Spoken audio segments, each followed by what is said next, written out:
All right, welcome in. McElroy and Kublik in the morning. Glad to be with you. It is 7 a.m. Monday, October 14th, 8 a.m. where I am in Charlotte, North Carolina. GMAC back there in Birmingham. And we had another one, another just insane weekend of college football. We keep wondering is this going to be the one like 2007 where all these teams continue to go down? And we're getting now, Greg, to the point that I don't want to say that teams are definitively eliminated. I thought your game Saturday night was essentially an elimination game.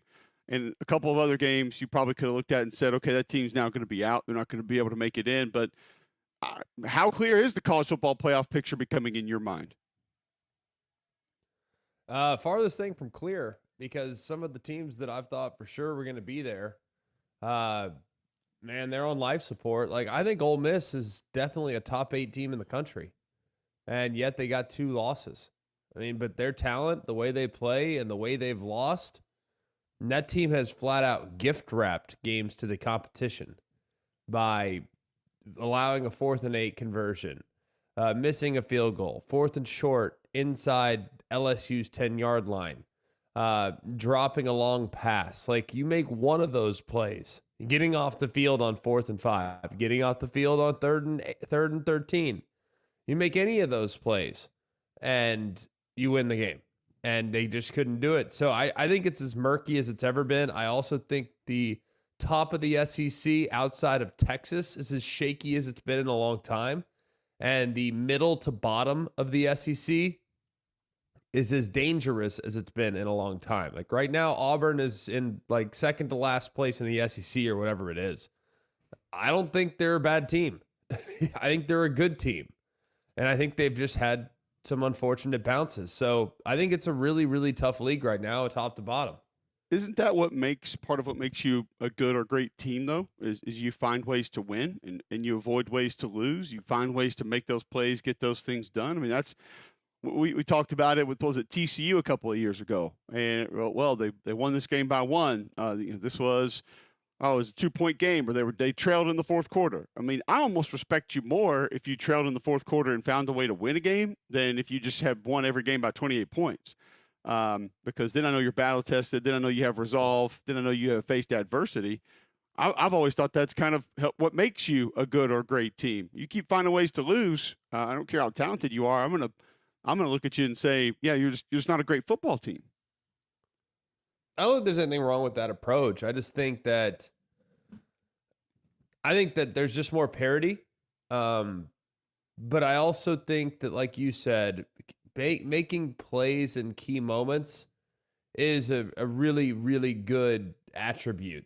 It is. There's no denying that. But it doesn't mean that you don't have great talent. And when you're clicking, you're outstanding. So does now Ole Miss in your eyes shift from being a great team to a dangerous team? Because I still think they're really good. They just when the game's on the line, they've had some real dumb mistakes or they haven't executed at the most important moments. So, yeah, I get what you're saying for sure. Yeah, it's and I'm also there are so many question marks right now. You and I talked last week, Greg, about I had this conversation with multiple people this weekend about how folks were calling in last week saying Bama gonna come in there mad. They're gonna be angry and they're gonna kick them to the curb. And I just kind of had to step in at one point and say I just don't think that's not real anymore. And I think it's kind of similar to what you're seeing with Ole Miss right now. Um, having an understanding of what the down and distance is, where you are in the game, situational football, and doing that with your teammates, I think it goes a long way to say, okay, this is what kind of team we are. Like, I think that we are excusing losses and maybe decompressing wins more than we ever had.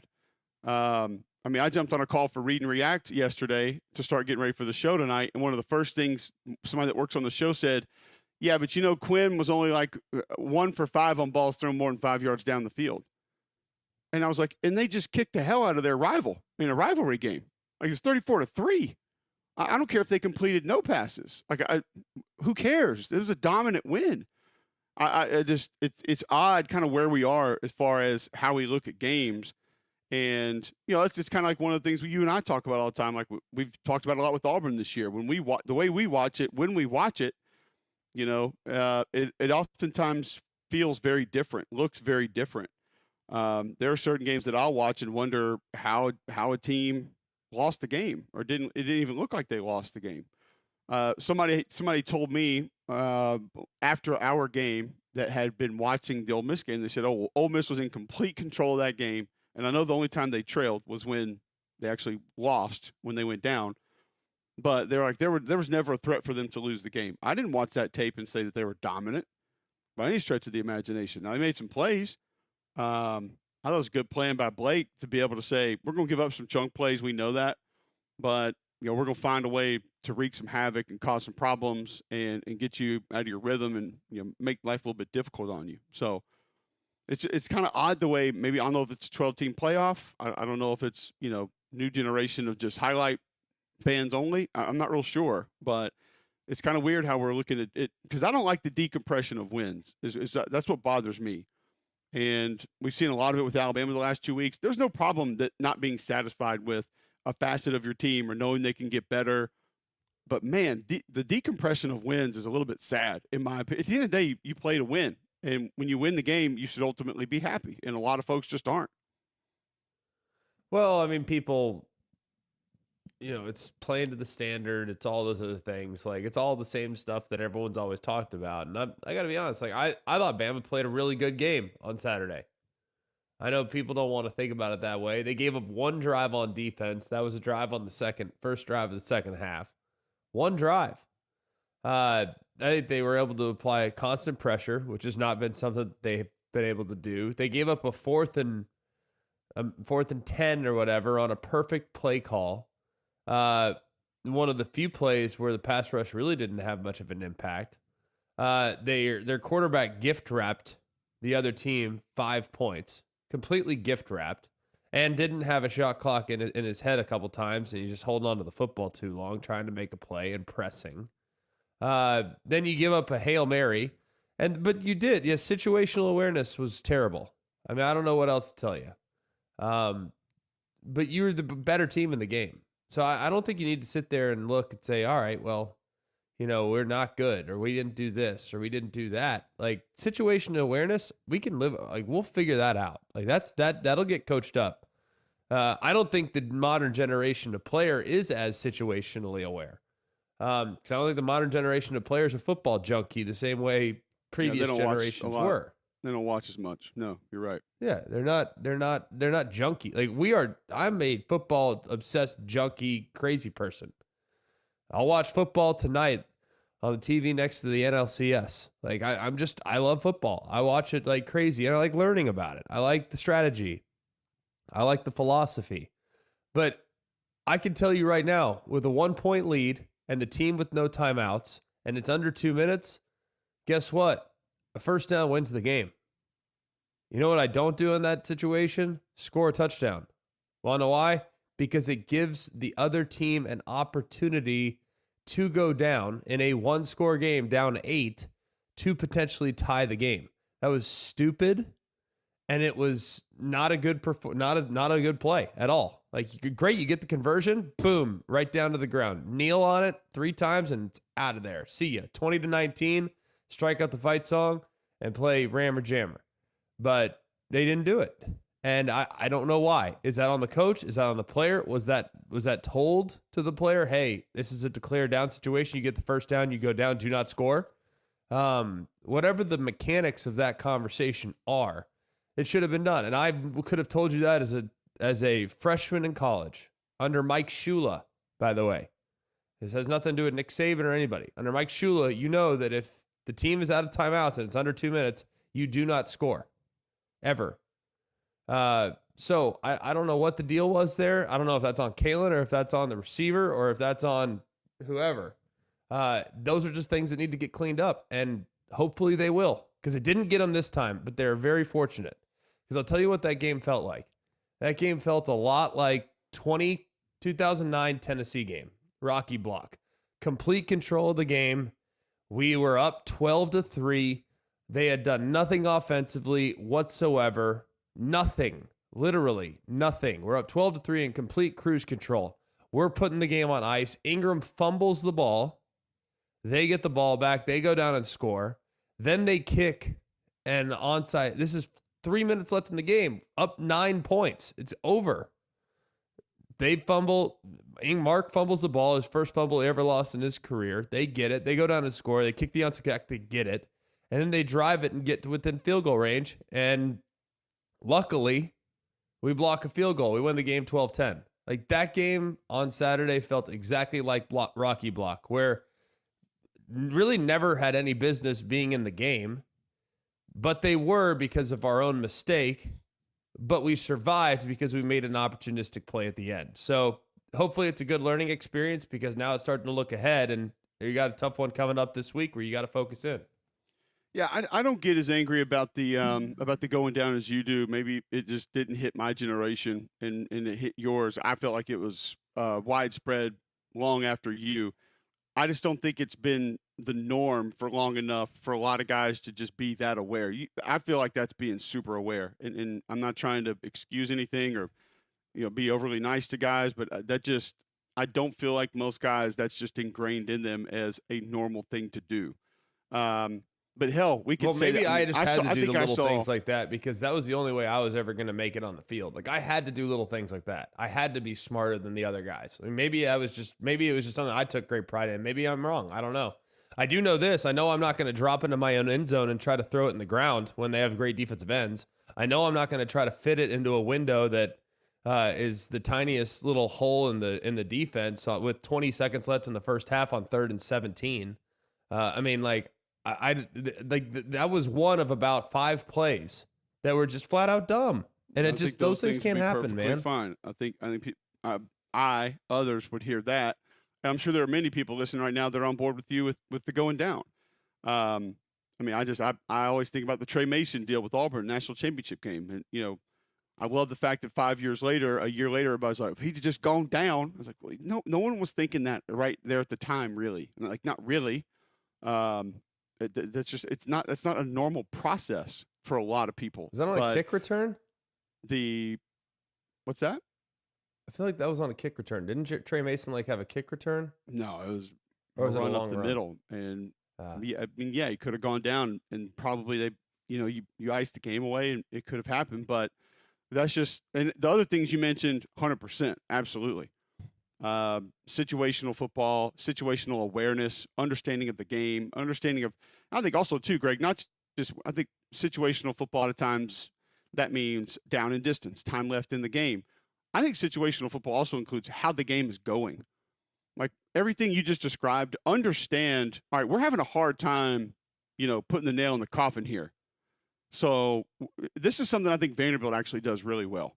I think they understand how games are going and what games look like. And like Diego Pavia, for example, he understands like, hey man, like we're not playing great football either, but we got these guys on the ropes. I probably don't need to play high risk right now. I don't need to make that pitch. I don't need to make that throw. Like just tuck it and run. Give a little head fake, try to pick up a couple yards. Like that to me sometimes is still situational awareness, and a lot of guys don't have it. It's just me. I think I saw exactly. I think I saw why 3 Diego fourth Pavia down. doesn't do that, because he's not concerned about the stat sheet. Diego Pavia just wants to win. He doesn't care. He doesn't need the glamour. He doesn't need the other stuff. Like he cares about winning, and whatever it requires to win, that's all he's going to do. He's not worried about draft prospects. He's not worried about going to the NFL. He's not worried about padding the stat sheet or winning a Heisman or anything. Like Diego Pavia doesn't care. He just wants to win. And I think that he is rare nowadays in college football. You know what I'm saying? Like Diego Pavia knows he's not getting drafted in the first round. So who cares? Like I'm just going to do whatever I can to be the best college player I can be. And that's rare. So credit to him, but to expect others to be like him, I think is probably wishful thinking. Probably fair. All right, we'll get to a break. We'll get your calls a little bit later in the show. 800-239-9569. Text in 205-834-9450. Tweet in at Mac and Cube. We'll discuss Alabama's win. We'll take a look at the rest of the SEC, some games nationally. Get your thoughts on all those. Where do you stand on Alabama today? We'll ask Paul Feinbaum that question next on Mac and Cube in the morning.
All right, welcome back in. McElroy and Kubelik in the morning, 7:18 a.m. Monday, October 14th. Jocks 94.5. Listen online, jocksfm.com. Grab the app in your app store. Tell your home smart speaker to enable the Jock skill. You can also watch on YouTube Live. Search Jocks 945. We'll go to the Buyers Right hotline now. He joins us each and every Monday. Thanks to our friends at Craneworks. See him on ESPN, the SEC Network, SEC Nation. Here is show 2 to 6 p.m. here on Jocks. It's Paul Feinbaum. Lift it, load it, grade it, grind it, move it, haul it, rig it, dig it, Craneworks, Rentalworks, yeah! The big dog's got it. Paul Feinbaum on Mac and Cube in the morning is brought to you by Craneworks. Lift it, buy it, rent it, the big dog's got it. Now, Paul Feinbaum. Paul, always great to have you in on a Monday. We mentioned a little bit earlier in the show that it's kind of where we are today. That I call it the decompression of wins, the overanalyzation of winning, and it's going to happen again with this Alabama game against South Carolina Saturday morning. Where are you after that performance, even though they do get another win in the stat column? They do get a win, but it felt like a loss, and whether that really matters or not, Cole, I think is yet to be determined. But we live in the moment, whether we're prisoners or not. And most Alabama fans with whom I've spoken just came away with a very bad feeling, because it was exactly the opposite of what fans expected. Fans predictably expected your bounce back. This couldn't have been. Vanderbilt had to be an outlier. This team has to be a lot better than that based on what we had seen the week before. And it seemed like a continuum. And that's what has so many people upset today and making this feel more like a loss than a win. But Paul, what I don't understand is when you watch it, they were much better against South Carolina than they were against Vanderbilt. Yeah, they made some dumb decisions. They made some mistakes, some mental mistakes in some cases. But I thought the performance on the field was night and day. Improved on defense, night and day, like not even close on defense. They gave up one drive in the game, and while South Carolina did find a little success on third down in the second half, it wasn't great. So, I mean, I don't know. I guess maybe the expectation level's too high. I thought that was an improved football team. Did you? Well, yeah, I mean, clearly with what everyone was talking about, you are correct. But you know, all that goes down the drain in the minds of the fans when they're watching a series of events that literally, took their breath away and took the entire country was sitting there going, what is going on here? So, you if you look at it objectively, sure, you can chart it, you can make a lot of different cases. You're also, but that's not how people react. And I think listen, we're talking about a moment in time. If Alabama goes to Knoxville and wins, their percentage of getting in the playoffs goes up exponentially. And the meltdown on this Monday is a blip on the radar. Paul Feinbaum with us, thanks to Craneworks. Percentages of going to the playoffs. I'm not asking you to put a number on it, but just sort of your comfort level with SEC teams right now, Paul. Let's just say outside of Texas, how great do you feel about how many other teams to actually make the college football playoff from the league this year? Well, I mean, I think after that, the only one that I think I would feel really comfortable saying is automatic is Georgia. And even though I know the Georgia path is complicated, I still feel like that club is capable. And then you get into this logjam of Texas A&M, LSU now, Alabama, Tennessee, Ole Miss kind of at the bottom of that. And every week will help determine.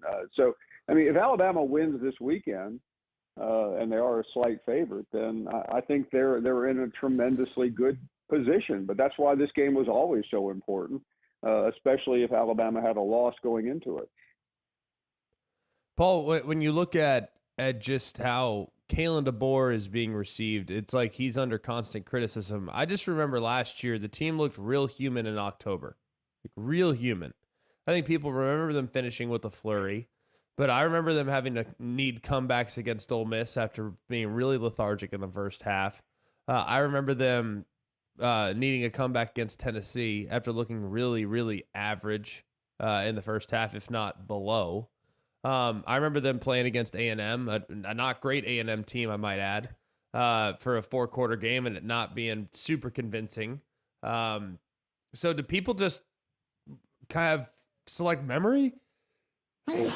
Excuse me. Do people just have select memory? Because it certainly seems like we're kind of overlooking the fact that this team had growing pains last year in October.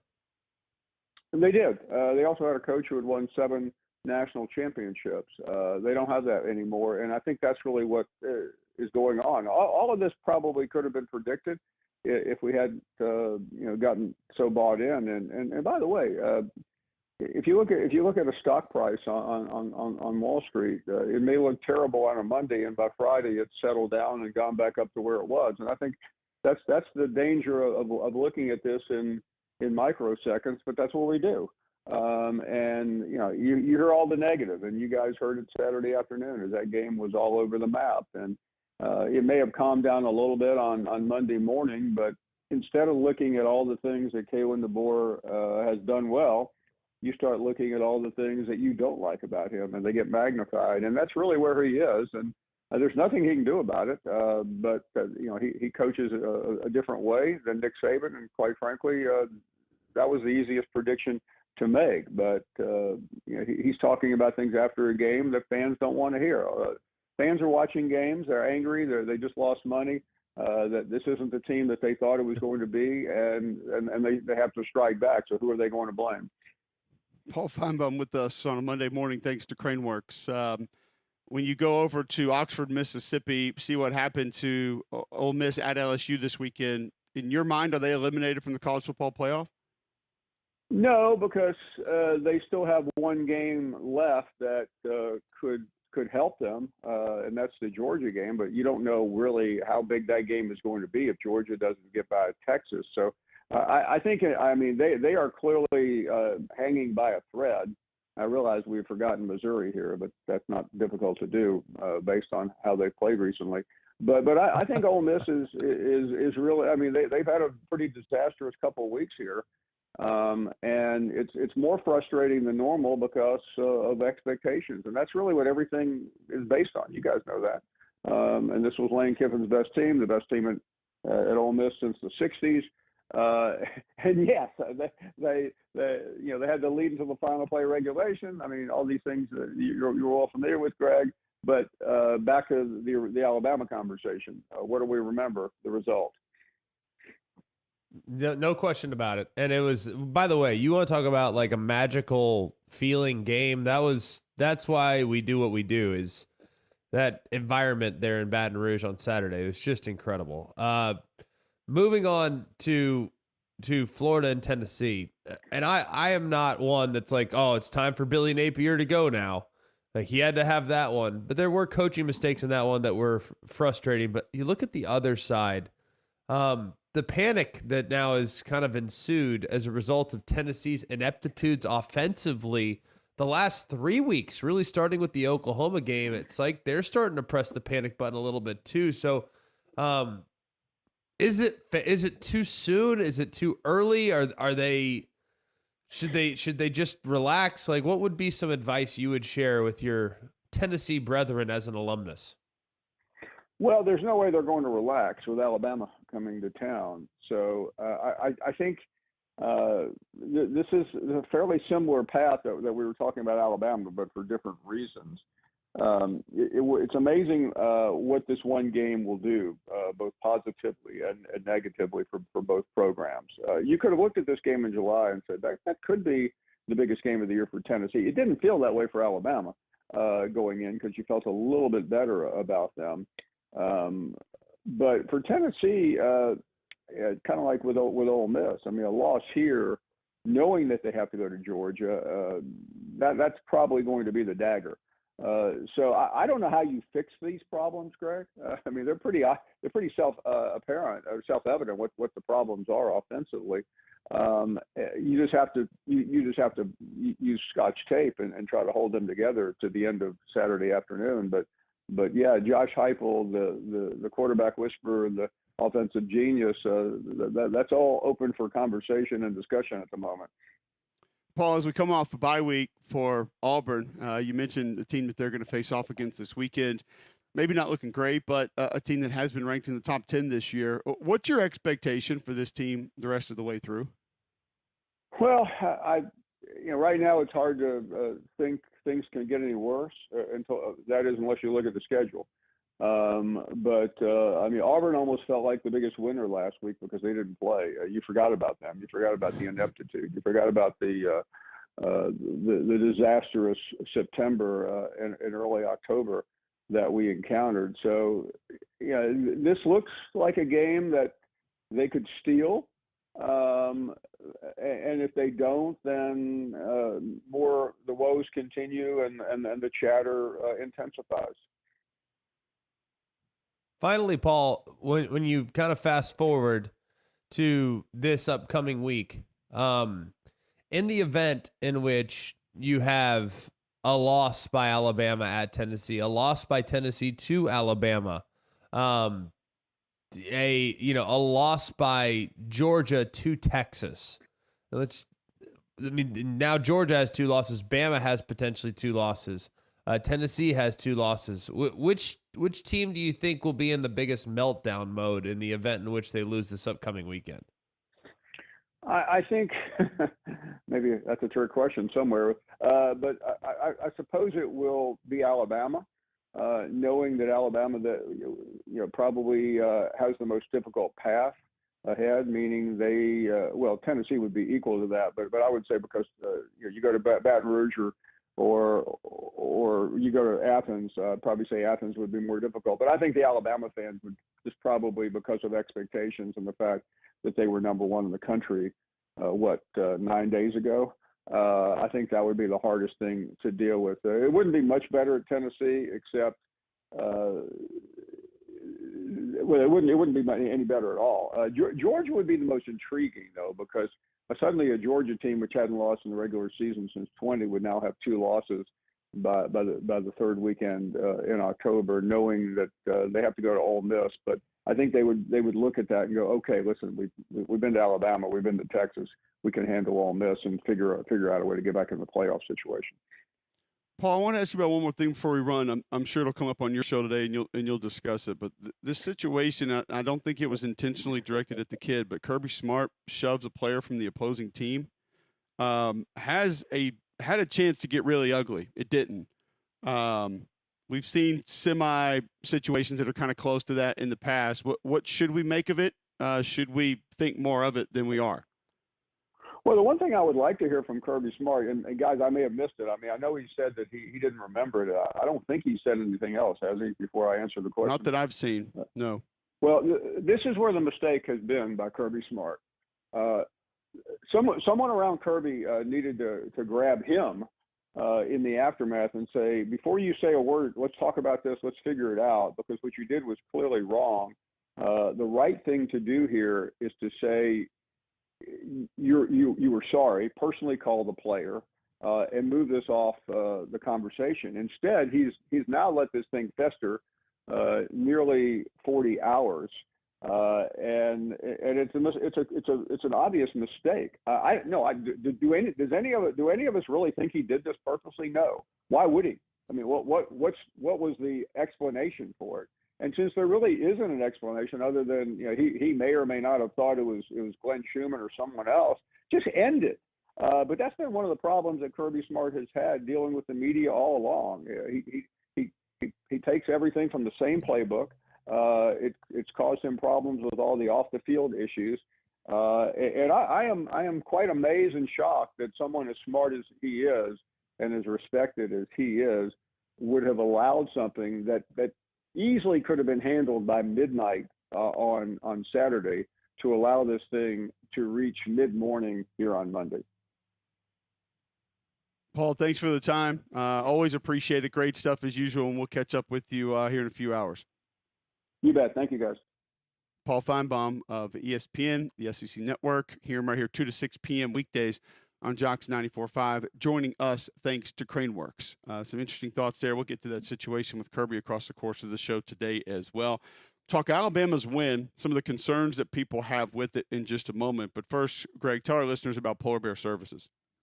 Well, Polar Bear Services can do so many different things around your house. It's really amazing to see them come out and just how professional they are and just how well-versed they are. It's just about as versatile a group as you'll possibly find. They can do so many different things for you. And I know you guys will appreciate the services that you receive. They specialize in the HVAC systems. It's starting to cool off here pretty soon, so you want to make sure your system is ready for the winter months ahead. So go and check them out today. Polar Bear Services. Remember, if you have a problem with your electrical, plumbing, heat, or air, just pick up the phone and call the Bear. It's 205-497-BEAR. It's 497-BEAR. All right, back to talk Alabama's win against South Carolina next on Jocks 94.5.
All right, welcome back in.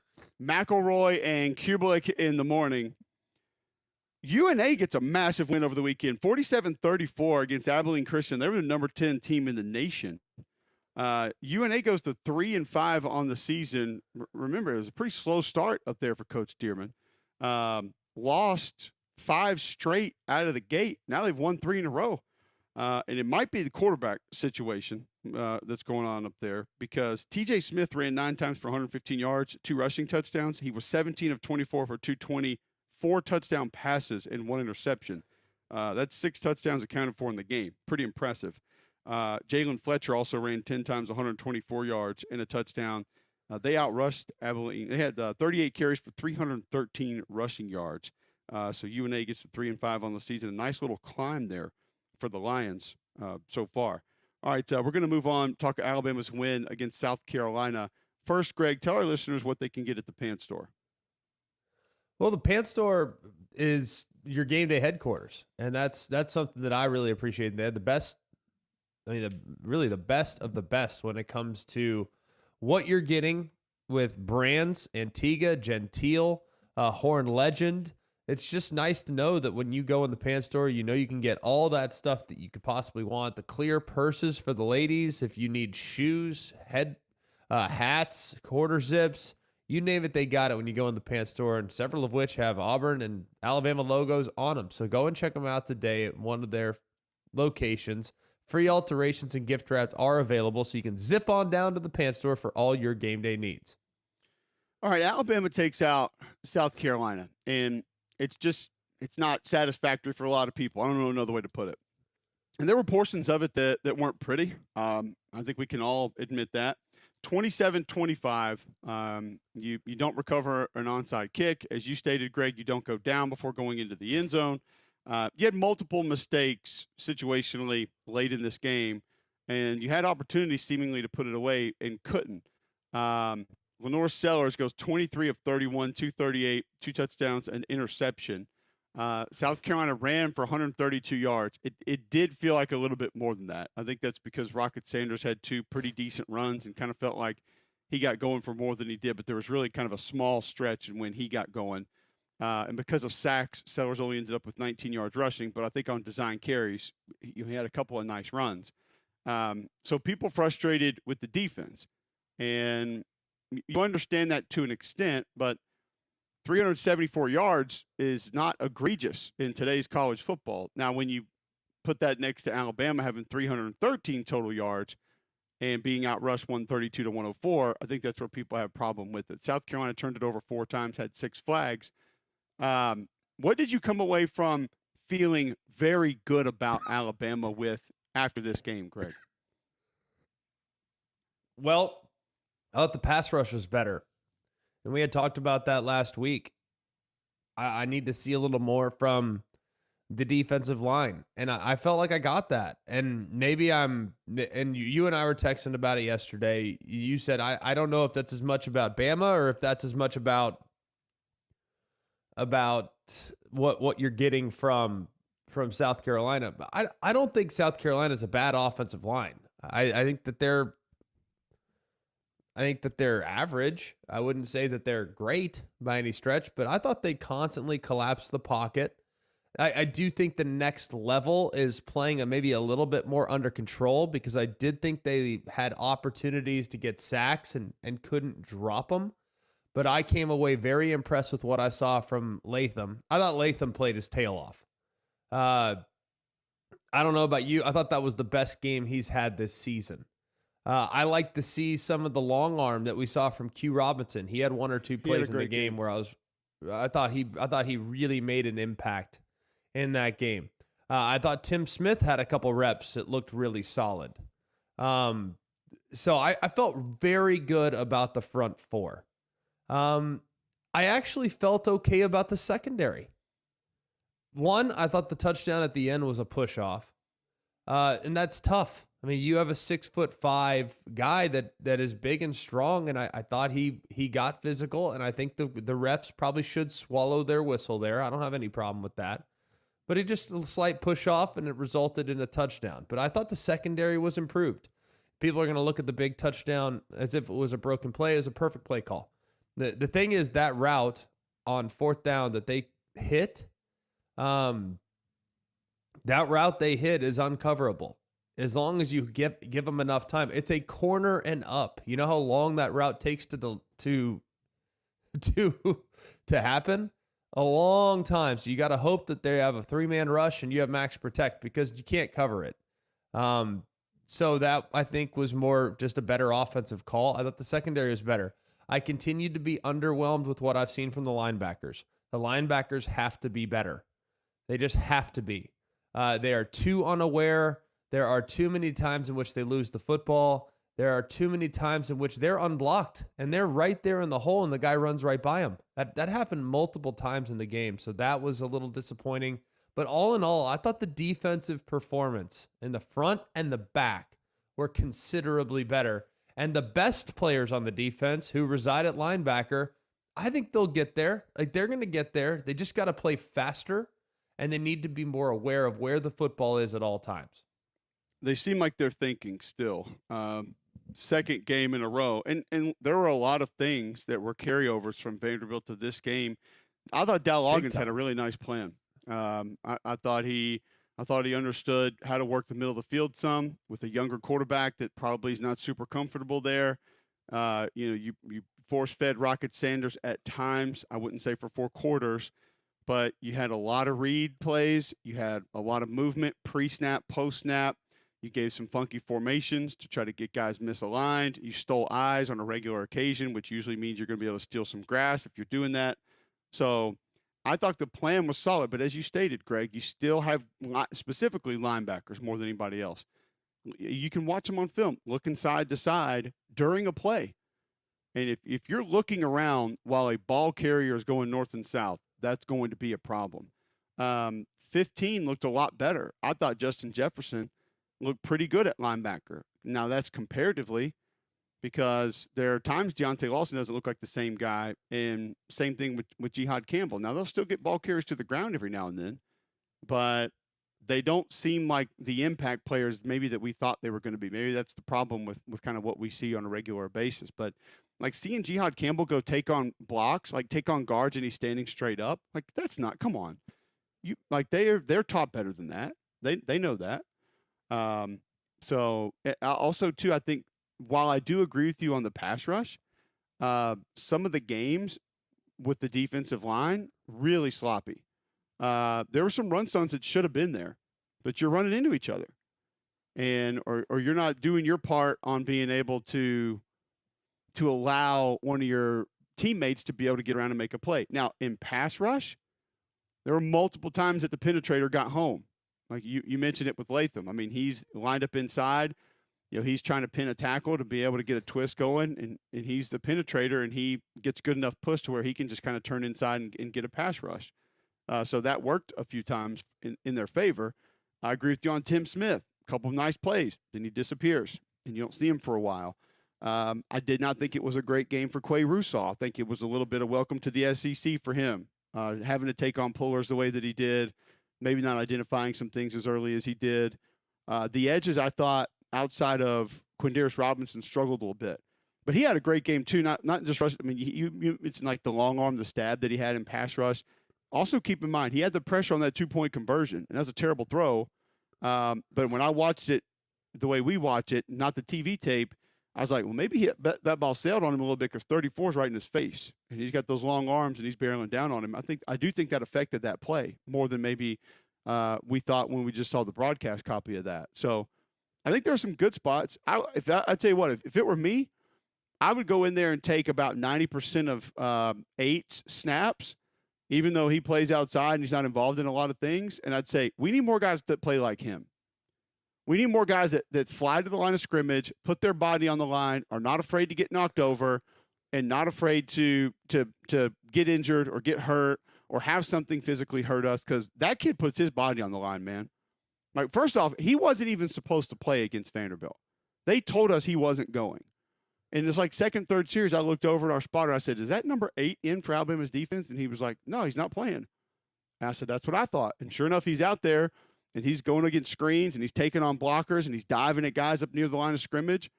I try to get more guys on his page and play the way that he's playing. And by God, I don't say that about corners very much. But I'd show my guys what he's doing and say, I want people playing like him. Because I'm going to tell you this, one of your, quote, best players who completely foregoes a hit on the quarterback with a free run, I would have nothing for that. I'm just going to say it. I mean, we defended Malachi last week, and I thought it was rightfully so, but you can't pass up a hit on the quarterback, man. Like that is not. The only thing I'd say about that is I think the left tackle got just enough of him. Malachi is not a big guy. He might be 188 pounds. That's and I know the play, you sent it to us. I know he's listed 201. Malachi ain't 201, man. Like he's a nickel. Like I think he's more of a cover guy than he is a safety. So I just think that's the one thing about him is that you give up some of that physicality in the back end because he's a cover guy. And that's I know Okay, I I don't know need the Steve play. Atwater, but like I need you to hit the quarterback on the pressure. All right, like But what about the I need you to tackle? make If the contact. tackle breathes on him the wrong way, he can get he can get disjointed. You know what I mean? That's the only thing I would say about him is he's just having to play a little out of position. And I don't think having a thumper back there would be the worst thing in the world. Not saying Malachi needs to be replaced. He wants to play safety. That was a part of the reason why he came back. That was the agreement that he had with Coach Saban to come back, is that he would play safety. And I just think he's a better nickel. Um, so I don't know what that means or what that should mean, but I just don't know if he's meant to take on blockers the way he has sometimes been asked to. Like, I mean, that tackle got the tiniest piece of him and he flew 3 yards right. You know what I'm saying? Okay, we saw it. I mean, you and I are going to see things different at times, and there's nothing wrong with that. That's fine. I saw that one Totally. a little bit different than you did. If you're trying to see yourself in a new home, Gusty Goulas and the Gusty Goulas Group can help. Serves more than 3,000 home buyers and sellers in the greater Birmingham area. 835-star Google reviews. Just Google Gusty Goulas Group, brokered by eXp Realty. He's been marketing for a long time. You can trust his aggressive and proven selling system. He's got what it takes to attract hundreds of qualified buyers that want your home. Gusty Goulas Group serves more than 3,000 home buyers and sellers in the greater Birmingham area. And the Gusty Goulas Group has been recognized both nationally and locally as Greater Birmingham, Alabama's #1 team in homes sold since 2012. For all your real estate needs, call Gusty Goulas today, 205-542-1996, or visit GustyGoulasGroup.com. All right, when we come back, more of your reaction on Alabama, South Carolina next on Mac and Cube in the morning.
All right, welcome back in. McElroy and Kubalik in the morning.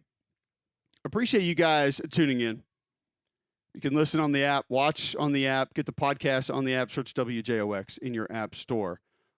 It is 7:53 a.m. Monday, October 14th.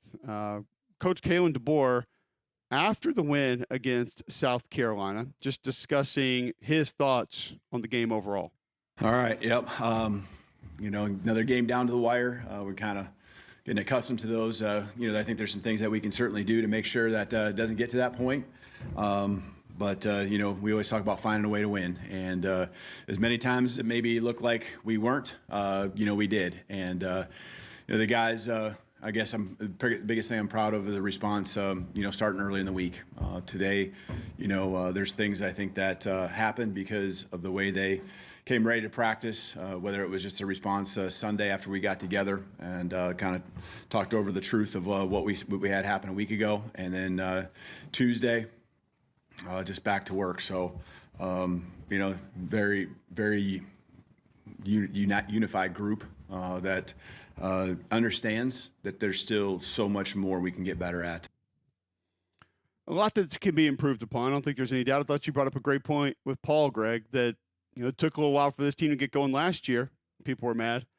And then, all of a sudden, it ended up getting a little bit better. So maybe patience is key here. Well, I got to be honest, too. Like, some of the things that were troubling about their October run last year are starting to... I've seen some of it this last couple weeks. And that, to me, is a little bit concerning. So, and that doesn't mean that's a bad thing, because I've already seen it get fixed in the past. So hopefully it can get fixed. But there's 2 very difficult games before that bye week where you can really hone in on you. So needs to get fixed in the week where you're preparing for a good opponent. And that, I think, will have me feeling a little bit better. Kalen DeBoer admitting that getting off the field on 4th down was a little bit of an issue for Alabama in this game as well. A lot of the game, I felt like we were doing a solid job. Can't say we were doing a great job, but that drive certainly coming out in the second half set the tone and made it hard for us the rest of the game. So you got to start a little faster when we come out. We talk about the middle 8 going into the locker room, coming out. They got the ball, and then they had those points at the end of the first half.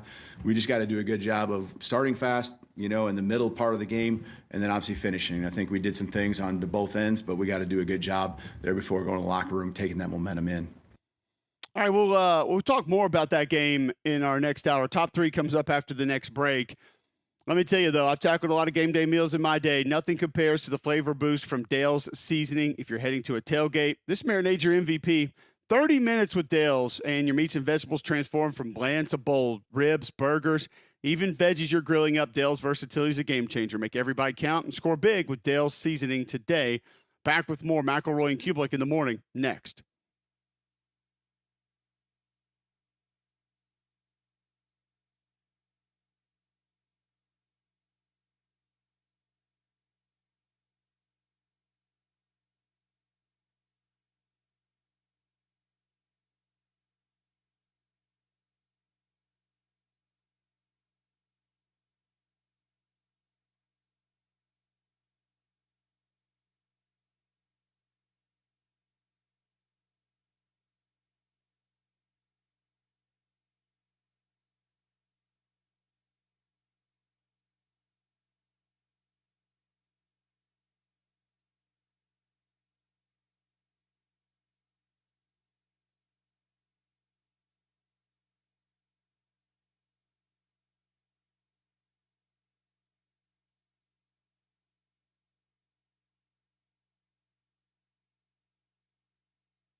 All right, welcome back in. McElroy and Kubelik in the morning. Appreciate you guys being with us. Hour number 2 now underway, 8 a.m. Monday, October the 14th, right here on Jocks 94.5. Alabama A&M in the win column, 56-12 over Bethune-Cookman, who is winless. Alabama A&M Bulldogs now 3-3. 701 to 181. Your total yardage differential. Xavier Langford, 15 to 24, 315 yards passing.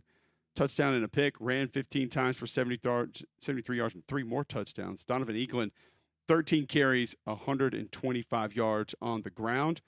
Alabama State takes out Mississippi Valley State, also winless. Alabama State now 3-3 on the season. 54-17. Kareem Key, 14 to 22, 326, 4 touchdowns, no picks. 459 to 158. Your total yardage differential. Hornets outrushed Mississippi Valley State, 124 to 50 over the weekend. Told you we'd get back to Alabama. We'll get back to that one after this segment of the show. We bring you our top 3 each and every day. Obviously, a lot to get into, not just from college, but also want to keep you up to date on the NFL from over the weekend first as we head further in the football season. You know that means changes in the weather are coming. Protect your HVAC system with a checkup from a trained comfort specialist. So when cold weather hits, you'll have peace of mind that you're protected by America's most reliable and trusted HVAC brand. Find a comfort specialist near you at Trane.com. And remember, it's hard to stop a train. All right, top 3 from the weekend. Damian, what do you have for us this morning? Well, we had some action over across the border with the games in London. The Jacksonville Jaguars took on the Chicago Bears. And how about the giant divide in that border, by the way? So across the pond. But no, Jacksonville Jaguars, they are paying Trevor Lawrence $55 million a year to be last in the AFC South. Yes, they are actually behind the Tennessee Titans as they continue their losing streak as they lost to the Chicago Bears 35-16. And how about Caleb Williams having himself a day? All he had to do is get in international waters, and he looks like, hey, he may actually have a fight in Rookie of the Year. I think he looked good, but I do find it difficult to process that the Jacksonville Jaguars have regressed to this magnitude. I will say that my personal feelings about Trevor Lawrence, I've always said that he felt a slight bit overrated, but they lose and they find themselves behind. Yes, which comes to my number 2 takeaway. The Tennessee Titans fall to the Indianapolis Colts 20-17. Really, of all the games that we had yesterday, yeah, you heard me. You have a takeaway of the Colts and Titans. Wow. Absolutely. The Tennessee Titans are wasting a top 10 defense in the league because our offense is absolutely anemic because Will Levis throws for 95 yards in a 4-quarter game in which he had 25 passing attempts. So I hope Shedeur Sanders, Carson Beck, Quinn Ewers, hope they're getting their actually Connor Wegman because he was supposed to be QB1 coming into the draft next year. So I hope they like Nashville because they're going to find a nice plot of land and be our quarterback in the future. I love when people say we're wasting the best defense. You know why your defense is good? Because everybody knows, hey, if we punt it on this drive, like we don't need to take any unnecessary risks. Like we'll just punt it and we'll be fine. Like why do you think Iowa is always ranked at or near the top? Like is it because they have the best players and the best personnel? No, they just have the most anemic offense and nobody tries anything. If only there were bowl games in the NFL. They could still find a way. There's one. Yeah, the big one, the one that we probably will not be in this season. But no, the number 1 takeaway, Derrick Henry is continuing his MVP candidacy as the Baltimore Ravens knock off the Washington Commanders 30-23. Jaden Daniels did put up a great performance, but he was outdone by one Lamar Jackson, 20 of 26, 323 yards and a tutty. But Derrick Henry, 24 carries, 132 yards and 2 touchdowns. And it's difficult to see when your own personal team is 1-5 and we're watching the guy that pretty much locked in our franchise for the first 9 years of his career go out there and continue his performance, just to say that we were in the rebuilding phase, and you're telling me we didn't have any money left over to try to keep him there. But listen, it is what it is. But the Baltimore Ravens moved to 4-2, and the Commanders still have a 1-game lead over the Philadelphia Eagles there for the lead in the NFC East. All right, Buffalo at New York tonight, 7:15 on ESPN. So 2 of our 3 top takeaways from the NFL weekend are 2 teams that are combined 2-9. They are. Okay, got that. Let me write that down. But no, we could talk about the butt whipping that the Detroit Lions put up on the Dallas Cowboys as well. Sorry, Greg, 47-9. And when they're running, hook and ladders to the offensive tackle in Penei Sewell, and that just lets you know where the Dallas Cowboys stood in that game last night. Not a great performance from Dallas last night. Think Dan Campbell had that one circled? Maybe so. No, they go week to week in the NFL. He was dialed in. Okay, there we go. Baltimore does look good though, and Derrick Henry obviously making a big difference for Lamar Jackson. Caleb Williams, I would say avoid running the football because that just looked kind of goofy yesterday. It doesn't look like it did in the USC, does it? Not quite. You can tell there's a little bit different demeanor when approaching contact in that league. But either way, he did do some good things yesterday. I thought Baker Mayfield looked good yesterday. They put 51 on New Orleans. That was a pretty big win. So, by the way, have we gotten an update on Jim Harbaugh and what happened yesterday? I saw where he left the game, had to go in the tent, and then walked off. And I saw his brother get called out of his press conference. Do we know what the situation was? I haven't seen anything. I don't know. Yeah, I hadn't seen anything either. But yeah, very unusual. There you go. All right, your top three from the weekend, the NFL weekend that was. Bills Jets tonight, 7:15 on ESPN. You get a little Monday Night Football there. As we'll roll it back into the college football conversation. Now, as we'll open up the phones for you, get your feedback. 800-239-9569. You want to talk Alabama's win against South Carolina. What are your concerns? What do you feel good about with Alabama's football team moving forward, specifically now that you head into the weekend with Tennessee? Greg, you brought up something with Tennessee a little bit earlier Paul brought that up with you. And it's something that I actually told our guys that I want to talk about tonight. I obviously did not get to see a lot of their game. It was Tennessee, Florida on the same time as our game, Vandy and Kentucky. But a lot of people talking about how this offense is broken, and you said it's gone back multiple games now. I'm actually not really in that boat. I don't feel like the offense is broken. I feel like teams are forcing them to be a little bit different, and that's fine. You take that. But when I watched that game yesterday, after hearing people talk about how broken the Tennessee offense was, that's just not the perception that I came away with. Where are you kind of on Tennessee's offense right now? Well, I think Nico's searching a little bit.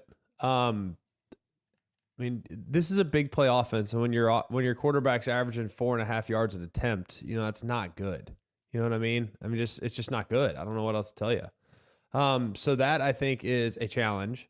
The run game is their best friend. I think you have times where the offensive line has looked decent this year, but right now that's not the case. I would also say I think this is an offense that really requires a game breaker at wide receiver, and I don't know who that guy is.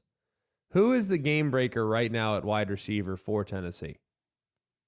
Because that is really – I'm not saying they're not good. I'm just saying they need somebody that can really, really take over the game. And I don't know who that guy is. Brew McCoy's never been that guy. He's really a Robin to fill in the blanks Batman. And I think that's what they're missing as much as anything else. It might be. Here's what I saw. I saw a team that still found a way to get some hard yards on the ground. And keep in mind, this is Florida team last year that had a really good plan for them, and the same guy in the middle of that defense that was a problem. And Cam Jackson was a problem in this game. I thought a couple guys up front played good football for Florida, and I think you got to give them credit for that. Caleb Banks played well. Jack Pyron played well. Give them credit for playing hard and making life a little bit difficult. The Tennessee offensive line, I thought, was going to be good this year. They have not been good very often. They've been okay. They've been above average. I don't think they've been great yet outside of NC State. I think now we know what NC State really is.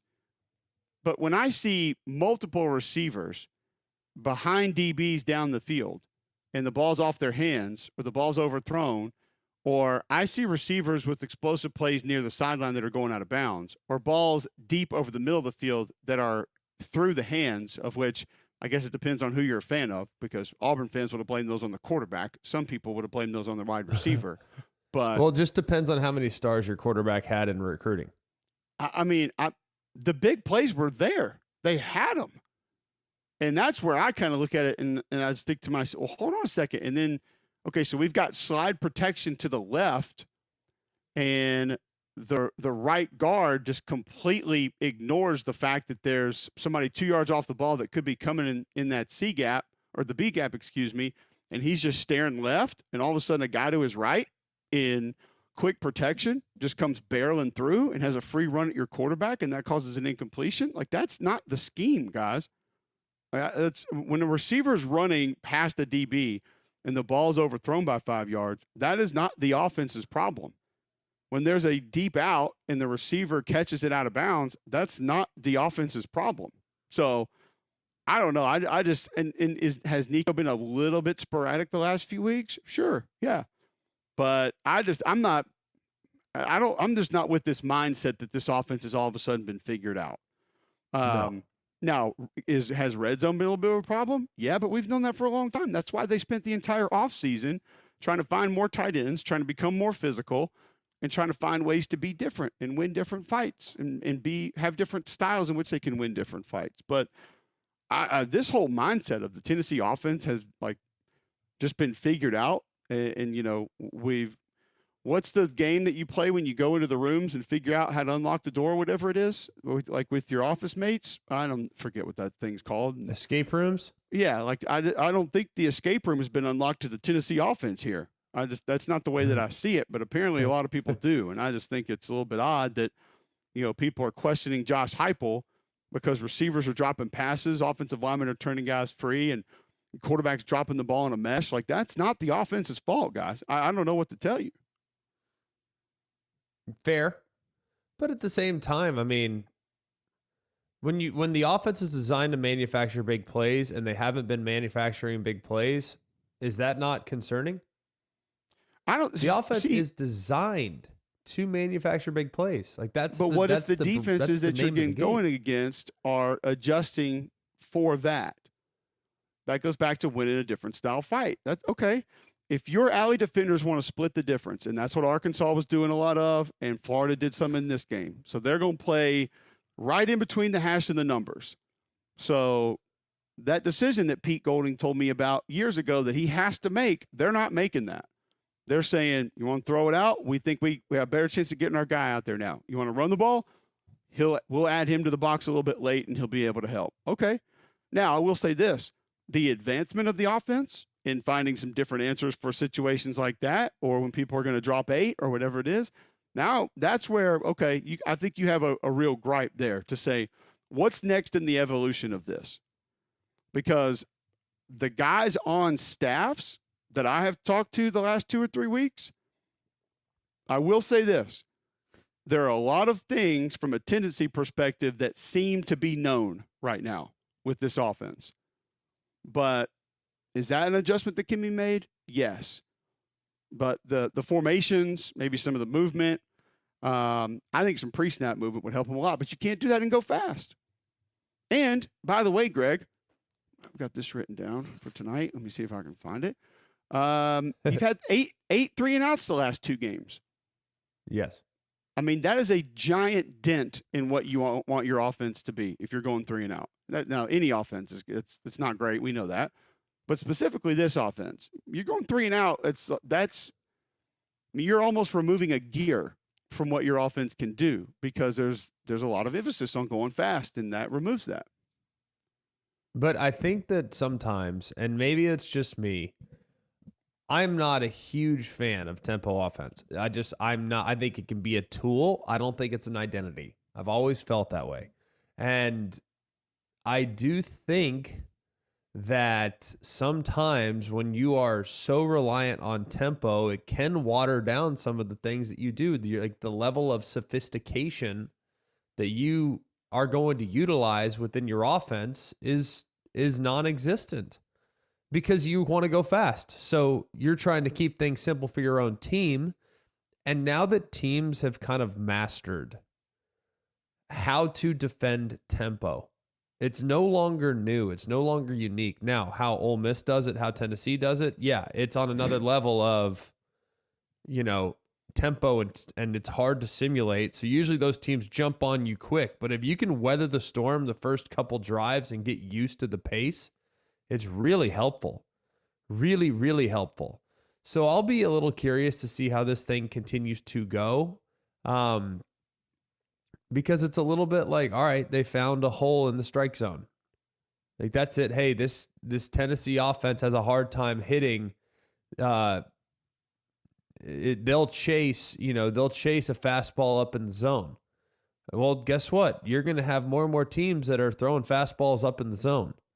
Like, now you got to learn how to hit it. And I think that's going to be the next step in the evolution when you have a young quarterback that hadn't seen everything just yet and isn't real comfortable and hasn't really experienced adversity at any point in his career. It's hard. I'm just telling you, it's very, very hard. I remember as a first-year starter, and I was a fourth-year junior. As a first-year starter, they found a hole in our strike zone in October, and I went a month without throwing a touchdown pass, and the offensive passing game wasn't great because they kept tweaking looks and making it real cloudy, and I was very black and white, and I had to be comfortable learning how to live in the gray. Eventually, I figured it out and played really well down the stretch in 2009, and I carried over into 10, but it took a while. And I was a fourth-year player. Imagine being a second-year player. So it's not easy, and they're going to have to fight their way through it, but they can do it. They have the personnel and they have the talent. They really do. Yeah, I think that's another part too. Is we easily forget how little football some of these quarterbacks have played, and you're going to see some. I mean, just look at the plans that have been put together by Florida and Arkansas the last 2 weeks, and how different they were week to week. You got to adjust to that. You got to figure that out. It's going to be. It can be a problem. There's no doubt. All right, 8:15 Monday, October 14th. I did say we'd get back into Alabama, South Carolina this hour. Some other takeaways that we had from that game. On the other side, we'll continue to discuss those and get your feedback. This will be the time that you're going to be able to get in. 800-239-9569. Do you feel better about anything with this football team moving forward? Because it doesn't feel like a lot of people do. But you won the game. You got a conference win against a team that's got some talent, and I think it's going to be a tough out for a lot of teams down the stretch. So we'll talk about that.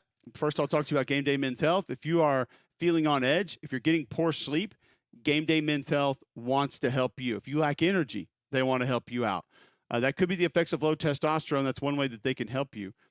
Game Day Men's Health wants to do this for you. Go to GameDayMen'sHealth.com, set up a free consultation right now. You set up that free consultation, you're going to get a free PSA test, a free testosterone test right out of the gate. So they're going to have a baseline of your health, where you are, maybe why you're feeling that way, and they're going to talk to you about the different services that they offer. You can save 10% on any of those by mentioning Cube at Game Day Men's Health. Low stress environment, locker room environment, not going to try to push you into anything that you don't need or don't want. Minimal upfront cost for the programs they offer at Game Day Men's Health. Remember that. That's different than a lot of other places in town. Minimal upfront cost for the programs that they offer. Multiple weight loss regimens they have for you as well. Book your free consultation today at GameDayMen'sHealth.com. That's GameDayMen'sHealth.com. All right, we'll talk a little more Bama, South Carolina, get to the rest of the SEC. Your feedback, tweet in at Mac and Cube, text in 205-834-9450, or call us up 800-239-9569 next on Mac and Cube in the morning.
All right, welcome back in. McElroy and Kubalik in the morning.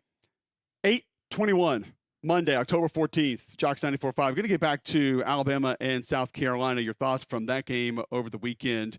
You can text in 205-834-9450. Quickly, I want to tell you about Backyard Adventures because my kid's on fall break today, and I'm a terrible dad. I don't have them in the mountains or in the beach or in the south of France this weekend, so that's on me. But they can go to the backyard and play on our playground from Backyard Adventures, or they can go to the driveway and shoot some basketball if they need to do that. Jeff and the guys hooked us up. They can hook you up. Go to their office right there on Cahaba Valley Road. All the playgrounds are put together, so the kids can play on them. You decide what you want, and they'll customize it, and they come put it together. Yes, all of it. And there's no assembly required by you. So one, you know it's going to be put together well. It's going to last. Two, you get to get out of that part of it. It's great. And like I said, Basketball Gold GMAC, they helped you out. Backyard Adventures helped you with that as well. Well, it's been great. And I feel like every time we go outside and spend time together as a family, it just gets better and better. As the kids get older, I know we're going to use the basketball goal even more. It's been a terrific investment in the family. I couldn't tell you how much I appreciate the guys at Backyard Adventures for making life fun for our kiddos around the house. So go and check them out right off Cobb Valley Road, or you can go online at backyardalabama.com.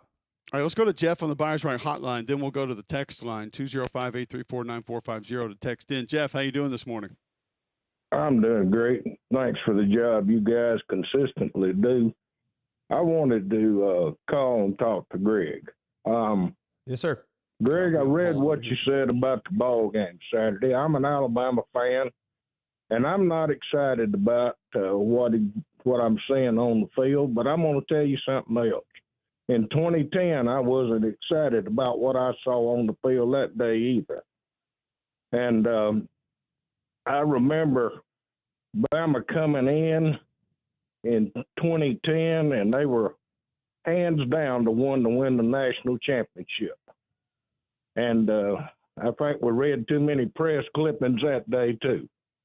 And but we had players on that field, and I think their names were Julio Jones, Mark Ingram, and a fine quarterback from South Lake by the name of Greg McElroy that read too many press clippings. And I think on this team that we've got in Alabama now, they look to me like they might have lost 39 players to the transfer portal. So what this coaching staff has had to do is piece together what they had left, because, you know, it ain't like the NFL where you can go out on waivers and pick ball players. They're pretty much having to play the deck that's left them. Now, we all know you can't replace the GOAT, so you're not going to get a coach as good as Nick Saban. It ain't going to happen. I do know this, but that there are 5-1 after that ball game Saturday. But I just wanted to know what made you, after experience you had in 2010, want to throw them under the bus the way you did on your article today. How did I throw them under the bus? Tell me what I did. You threw them under the bus. You talked about Tell me what I said.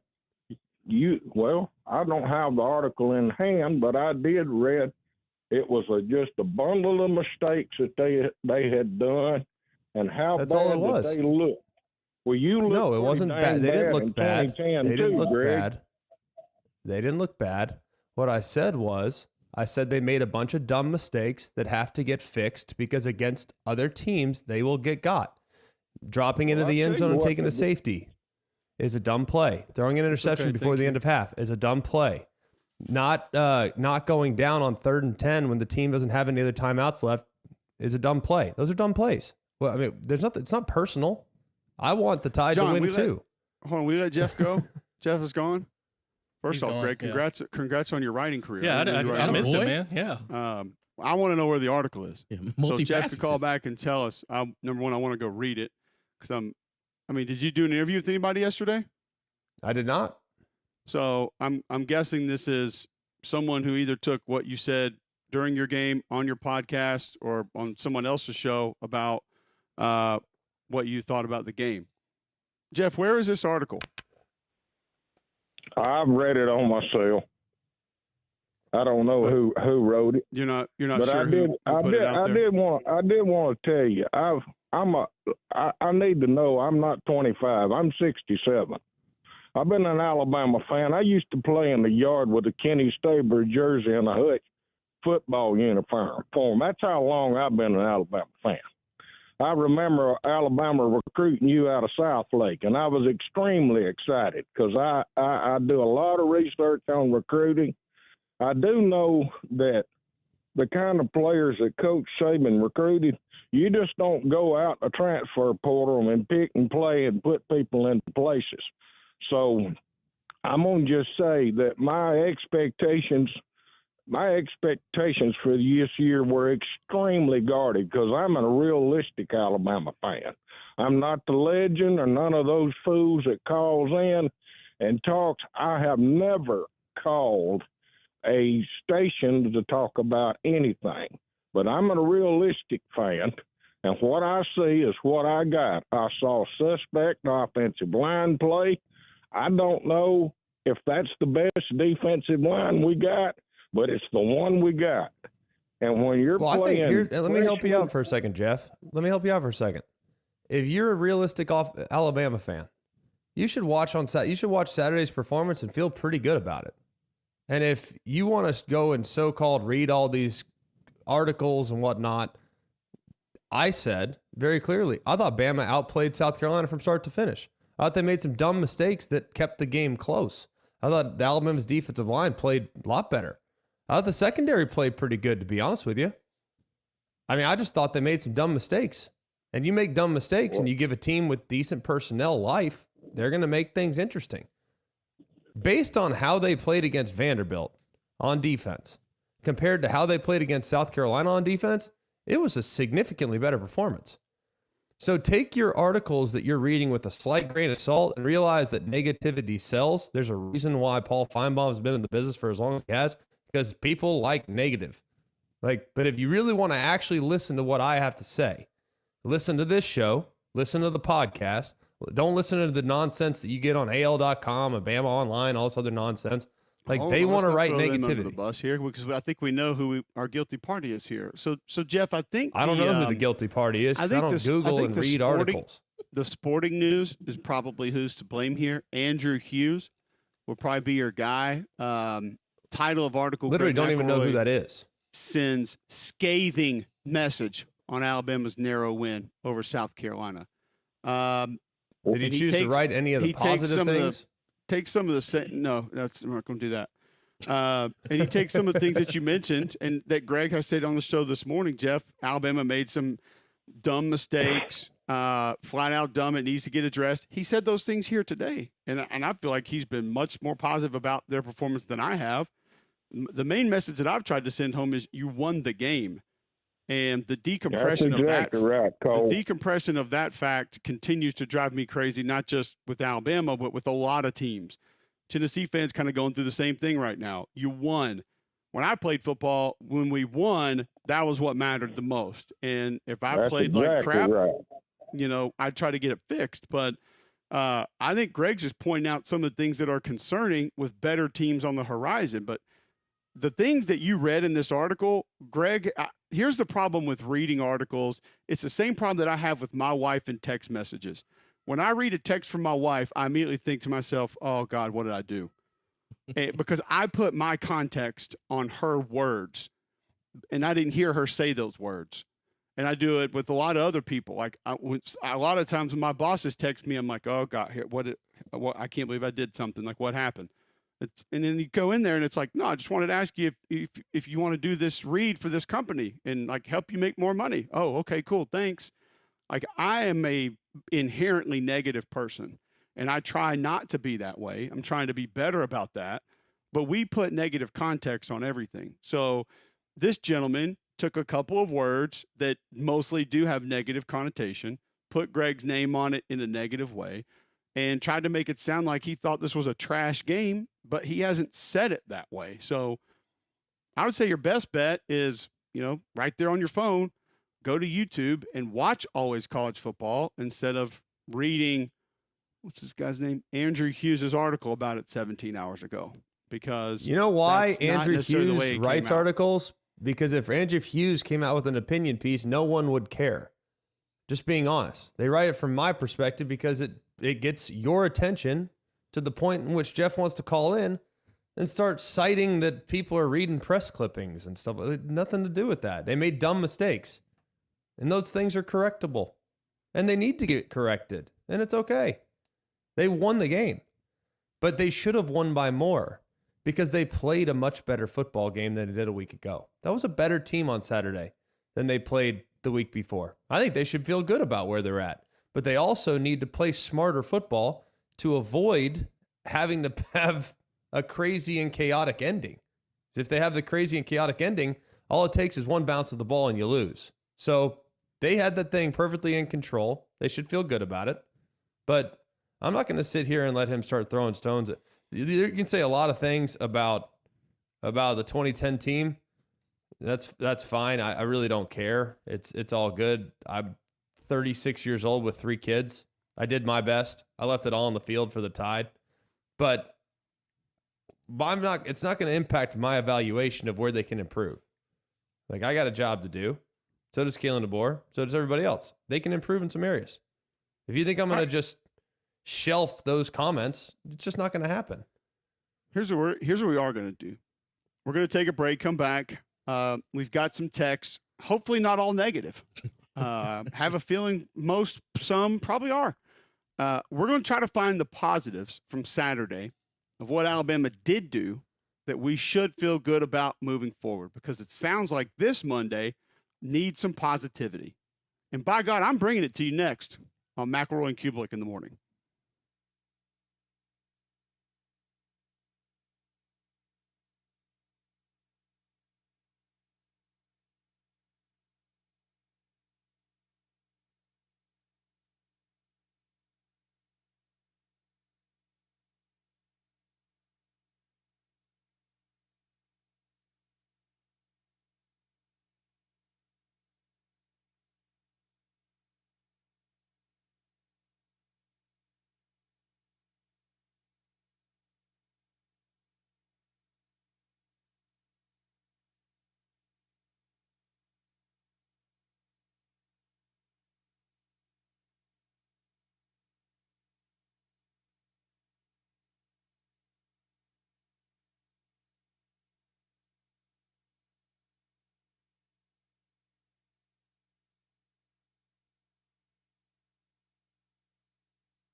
All right, welcome back in.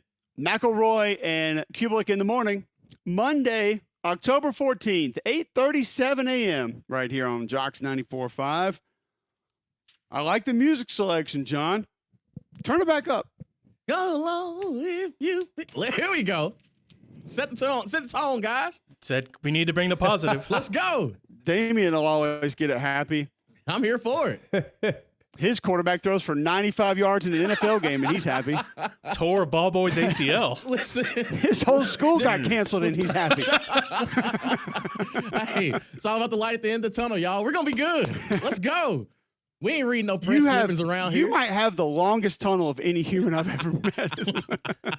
What press clippings could you read? Keep looking for it. Hey. Most of us are like, forget it. The flashlight batteries are dead. We're done with this damn Dig light. deep, baby. We're going back. Dig deep. Damian's like, no, keep walking. It's down there somewhere. What did PJ Fleck Piranhas, say? alligators. We don't care. What did PJ Fleck say? Got to have that little antidote of confidence, baby. Let's go. He drank his Sprite this morning. I did. Hey, he has antidote for positivity.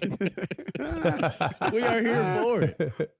All right, what are the texts saying? I'm sure that they're feeling good about everything. Well, here goes the opposite end of the spectrum. Okay, well, we had a good run. Mike D from Jasper texting. He says, been a Bama fan my whole life. Siblings graduated from Bama, and nephew is a current junior there, and also my daughter is a sophomore. Our guys can't tackle. Numerous times we absolutely whiff in the whole one-on-one situations, and it's just not acceptable. Yep. Brought pressure right there in the last drive before the onside kick. Had the quarterback dead to rights and couldn't bring him down. I mean, he didn't even get a finger on him. Well, Lenore Sellers, pretty good athlete himself. Let's give him a little bit of credit, number one. Number two, and Greg's pointed this out before, I would love anyone to present me with team who tackles very well, very consistently. Like, I think Oklahoma's a team that tackles really well. I see them miss tackles every week. I see their guys dive at ankles occasionally every week. I mean, Kentucky tackles really well.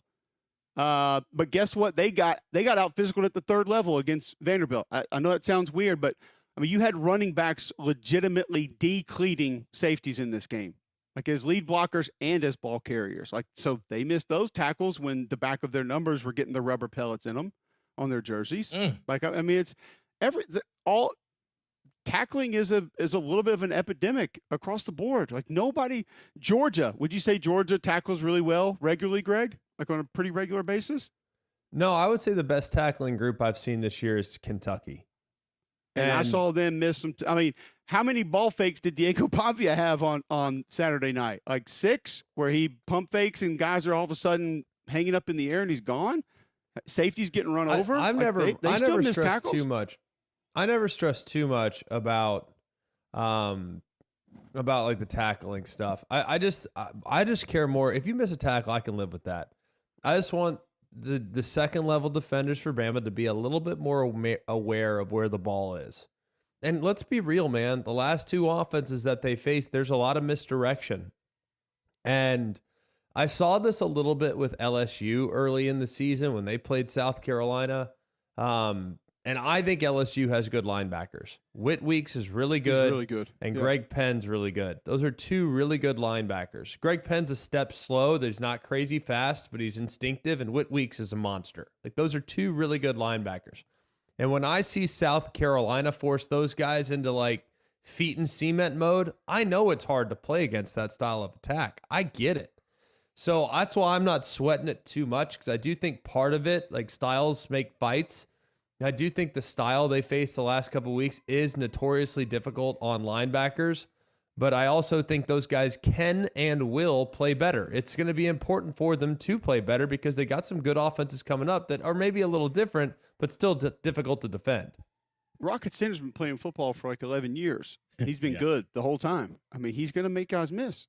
It's going to happen. Now, what we will not excuse are the Olays from second and third level. We will not excuse the guys who have a free shot and decide not to take it. That being with one of their teammates already in the process of making a tackle close to first down marker, or quarterback in pocket, or ball carrier going north-south directly at you, and you decide to sideswipe, dive at ankles. Like, those things we're never going to excuse. Like, there's not going to be a positive Monday about that. Like, that's not happening. And Alabama's had a few of those in the game, and I wouldn't like that either. But like I said, there's some real positive. Look at Quindarius Robinson and what he did. Like he looks like he could be turned into a real pass rusher off the edge. Greg mentioned it. Jameer Latham had maybe his best game in an Alabama uniform. He wasn't even supposed to be getting pressures on the quarterback with some of the things that they did. Yet he was so physical and played so well doing some of those things, he was able to still get to the quarterback. He was supposed to be opening up space for his teammates to get to the quarterback a couple times, and he was still able to get there. And the linebackers were not great, but I thought Jordan Jefferson did some good things, and he showed you that he can be a guy that can help down the road. And I think you could. He just needs to be a heat-seeking missile. Like I don't expect his style to be a guy that's like super spatially aware. He just needs to go run and hit. You know what I mean? And that's here's there's a place about for that. Here's what's interesting about you saying that. Somehow, some way, Blake Baker has gotten LSU's players to be that. It is like full attack mode. Because what's crazy is when you watch the Ole Miss offense, it's like, oh man, there goes Trey Harris wide open for 56 yards. Oh man, there goes somebody else 28 yards downfield wide open. But then everything else is kind of managed. Like you're not stopping all of it this day and age. You just can't. You're not going to. And I loved Blake's plan of just saying, we know we're going to give up a few, but like you're not going to get the easy stuff. Like we're going to negate that. We're going to make you work. And we'll probably get beat, and we'll probably bust a coverage every now and then. But on the stuff, because the only runs that went for LSU, and they did have some runs go. They had some runs go for 20, 30, whatever. But it was kind of the get to the line of scrimmage, wait, cut back, move here, get lost in the mix, and then score it out the other side. So, like, he's got his guys playing that way. And the other part of this is what's really interesting to me, Greg, is when a new coaching staff comes into crummy team, almost the entire time we sit there and we say, well, it's a new offense, guys. Well, still learning the scheme. Like, by the way, Auburn's been learning the scheme for 2.5 years now, whatever it is. Like, I mean, we're almost 2 full seasons in. I said, but this new guy, it's new. We got to get in there, get comfortable. This is a new offense. It's a new defense. Like Kane told us, the terminology is totally different. They didn't pull the Nick Saban where, oh no, we kept everything the same and we had to go learn the terminology like Bill O'Brien did. That didn't happen. So it's still all new. That's going to take time. It just is. Kind of like me trying to be positive on a Monday. It's going to take some time for me to get used to that. But I'm going to try, and we're here to do it for you. Dan in Vestavia, what was your positive takeaway from the weekend, Dan? Well, my positive take was that we beat Ole Miss. I'm an LSU fan. And there you go. I was Dan. at the game. Get it out I was there. at the game Saturday night. And I want to know, Greg, where did you go eat Friday night? We went to Elsie's. Oh, great. What'd you think about the atmosphere? I thought it was awesome, man. I mean, I incredible. love LSU at night always, and it was as good as it gets. I mean, it always is. It was a fun thoroughly drive enjoyed home myself. yesterday, I'll tell you that. I Let believe me it. ask you a Yeah, question. It was definitely a Now, fun one. Now, to go along with the bumper music, I am happy, but I am going to ask you a question about that. Do you think one thing that was frustrating us in the game is how Nussmeier will not run? And it was almost like I know. that gives the defense – it's like it gives the defense an extra player. Do you think LSU needs to make – and I know they don't want him – look, I know that if he gets hurt, LSU will not win another game this year. I understand that. But it's almost like LSU is going to have a 2 or 3 designed QB running plays this year, or that's just going to continue. I mean, what do you think about that? Well, it's definitely something that he needs to start doing. I mean, I'm not saying you need to make a living running the football. No, you really don't. No, he's not Jaden Daniels. I know that, but you got to like keep things honest. You got to keep them honest. And they did on 1 3rd down on 3rd and 13. He took off and got it. And there was another one, by the way, left to right, 3rd quarter. They played 2 manners in the red zone. They ended up kicking a field goal. I mean, the Red Sea parts up front. Like he takes off, he gets the first down going away. So yeah, the good call, appreciate it. But I think that there's plenty of room for his mobility to be a factor, especially on 3rd down. All right, Marvin, Greg, Joe, see you on hold. We'll get to those on the other side. Read a couple more texts here on a positive Monday. McElroy and Kublik in the morning.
All right, welcome back in. McElroy and Kubelik in the morning, Monday, October 14th, right here on Jocks 94.5, 9:50 where I am, 8:50 where you are. Read and React coming up tonight on the SEC Network. We've got some good things that we want to get into.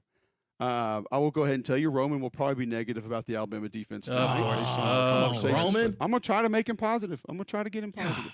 I'm going to try. We'll see if we can steer him in that direction. I don't know if that can take place or not, but we'll try. We'll see if we can do it. We'll move on to a couple more phone calls here. Before we move on to that, if you're looking to move into or out of a new home, Greg, who should you call? Maybe Crocker Moving Services. They're a local company owned by an Iraq War veteran, Eric Crocker. Crocker believes in hiring moves you can trust to complete full background checks and run drug tests on every single employee. These are good guys, and you can trust them in your home. But they need your whole home packed up, move your company headquarters to across country, or you just want them to come rearrange a living room. These guys got you covered. They also do deliveries for furniture that you personally need to get to your home. So call or visit them online today for a free quote. The website is CrockerMovingServices.com. That's CrockerMovingServices.com. Support your veterans by choosing Crocker Moving Services for your next move. All right, Marvin is in Tuscaloosa. Welcome into the show, Marvin. Hope you're having a great Monday. I'm having a great Monday. If I'm not mistaken, that kicker for South Carolina kicked a drop kick. He didn't have a holder, but I only saw it that one time. But on the onside kick. If so, that's the first drop kick probably in football in 100 years, except for that time the guy with the Bears kicked at the ex-quarterback for Boston College. Doug Flutie. Are you talking about on the onside Patriots. kick? But if that was whatever it was, he sure put a lot of spin. It was a heck of a kick. And if he just kicked it off the ground like a drop kick, then anybody that's tried to do that through the years, that is hard to do. So that guy must have practiced it a lot because it was a one heck of a kick with all that spin on it. So I guess I give I'm an Alabama fan, but I give South Carolina credit. But check that out. I don't think he had a holder. They're doing that, Marvin, too, and they're doing where they just put it like flat on the ground. And guys will kick it like that now to try to get that spin going. And if you look at how it spun, I mean, and I had like my group messages were going nuts. Like, we had two guys on it. I'm like, dude, you know how hard it is to recover an onside kick when it's moving like that? I mean, that thing was wild. I mean, Robbie Oots is right there, who's got real good hands. Like, I mean, they had a bunch. Like, that's not an easy play.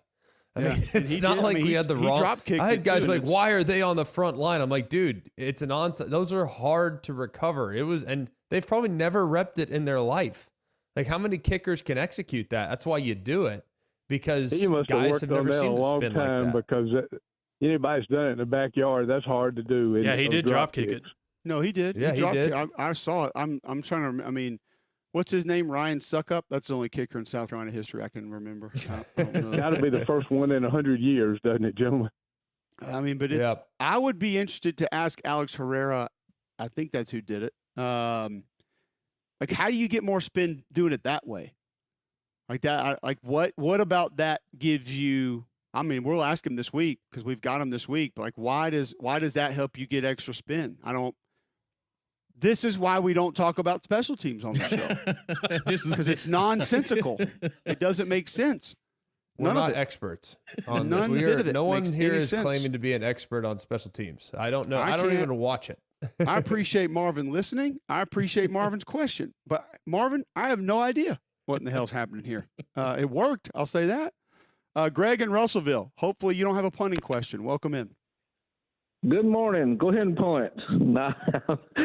Anyway, I just wanted to say that on an upbeat Monday that I love y'all's show on Monday. I've got a job to where I get to listen to sports talk most of the day. So, and I got you guys in the morning. There's then the show right after you on the same channel.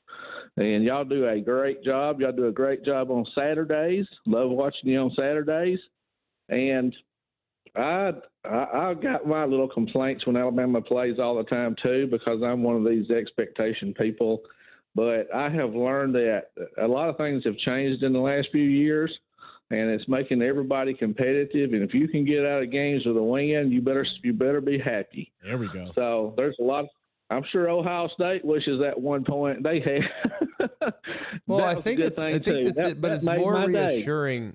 It has to be more reassuring, though, that, okay, you escaped the game. You don't play great. You still find a way to win. I think you improved in many ways on defense. and you made about 5 mistakes that led to the game being close. If anything, that has to make you feel better. Right. It's one thing if you escape with a win and you really didn't deserve to win. It's another thing when you gift wrapped the opportunity to be in the game to the other team. At least that's the way I look at it. Well, you're right, Greg. In South Carolina, I mean, they got some grown men athletes on that team too that had an extra week after a loss. So they will want to come in there and show they could do it too. I mean, they're not going to come in there and just lay down. So, but anyway, I hope you men have a great day. Mark, we appreciate the the positivity and the physicality. My brain works one way. I'm trying to teach it to work another way. Here we go. It was not Alex Herrera that kicked it off. I'll try to figure out who. Not this guy Suckup was. either. 30-something. No, not Ryan. Not Ryan Suckup. Nor was it Blake Mitchell. As we just name random South Carolina players from our past. Deuce Staley, not him. No, it was not him. I know it wasn't No, him. definitely. Kind of look not. like Clowney. Kind of. No, not him. Stephon Gilmore? Not him. Alshon Jeffrey. But, that was him. We'll try to figure it out at some point. Might have to text somebody on staff. Back with more Mac and Cube next.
All right, I do have confirmation that punter Kai Kroger drop kicked this onside kick, and I'm still looking for reasons that this is your best avenue. Like this is what best helps the operation of it. Why this gives you more spin than something else. I will keep everyone updated on the answers that I get there as I continue bothering people inside the South Carolina Athletic Department about this. But we will go to Tyler Watts now, who was there to see it. Have you seen anything, Tyler, like this drop kick, onside kick? All I can say is it worked. So I guess everybody will start doing it. I mean, I would imagine that takes a lot of practice, though. I mean, I'm fascinated by how and why it would give you the extra spin and why you'd be able to pull it off. But yeah, I mean, it was definitely effective. Hey, you need to go. Look, but the thing hit Cuevas right in the belly. He's just got to smother that sucker up and in the game right there. It's tough, though. It's a tough spot when the thing's moving as fast as it is and got the spin going. What were your thoughts just on this game? We've had a lot of conversations today. I think you might have heard a little bit of it. Just we are stripping apart wins like never before. I think when you and I played, we just wanted to win, and we would be really happy if that ever took place. Should Alabama fans be happy with this game against South Carolina on Saturday? Yes, they should, because you got the win. And if you'll just open your eyes and look around the rest of the conference and the rest of the country, wins are at a premium. Everybody is capable of beating anybody. So just finding a way to survive is the ultimate thing. You know, Colin, I was thinking about this when I was leaving the stadium. This reminded me exactly of how I felt the previous year, last year, after Alabama played Arkansas at 11 o'clock. You got up to a pretty good lead. Then all of a sudden they started coming back. You couldn't find an answer. You found a way to close it out late in the fourth quarter. So you just, this isn't something new. Every year we go through it, we just forget about it. So you just have to find a way to win and try to improve from it. When you look at some of the things, like I thought they played a much better game defensively. I know that the numbers and all this other stuff might say otherwise. I don't know. I don't really look at the box score anymore. I just don't feel like that's an appropriate gauge of what I see on tape. But I look at it and I felt like defensively, defensive line played really good. I thought the secondary had some good moments. Are there areas to clean up? For sure. But defensively, when you look at it, I thought it was a solid performance. They really only gave up one drive, and they had a 4th down and 9 perfect play call. Like, I wasn't too concerned. And then they had a Hail Mary basically given up on a push-off. Like, did you come away, like, being concerned about the defense? Because I didn't have that feeling at all. I love the way the defensive front played, especially early on. You know, yeah, there are some 3rd and long situations, 3rd and 15, they were able to convert because we dropped back in zone and leave some pretty big holes that you're eventually going to find if you're not able to get home to the quarterback. And look, I really think that's key for this defense all year long is you got to be creative up front or try to find a way to get to the quarterback or at least move him off of this spot, because good quarterbacks are going to find people open after 4 seconds. And even inexperienced quarterbacks are going to have success as well. So, you know, we were able to get home early in the game, but the trend does kind of continue late in the game where we just simply go to a bull rush and we're not able to disrupt the quarterback in the pocket. And it's not about getting to him. It's just disrupting things for him. But look, the defense gave up 21 points. Alabama offense spots the opponent 5 points this game, just like last week they spotted them 13. That's got to stop. And if that stops, then maybe the rest of it looks a whole lot different.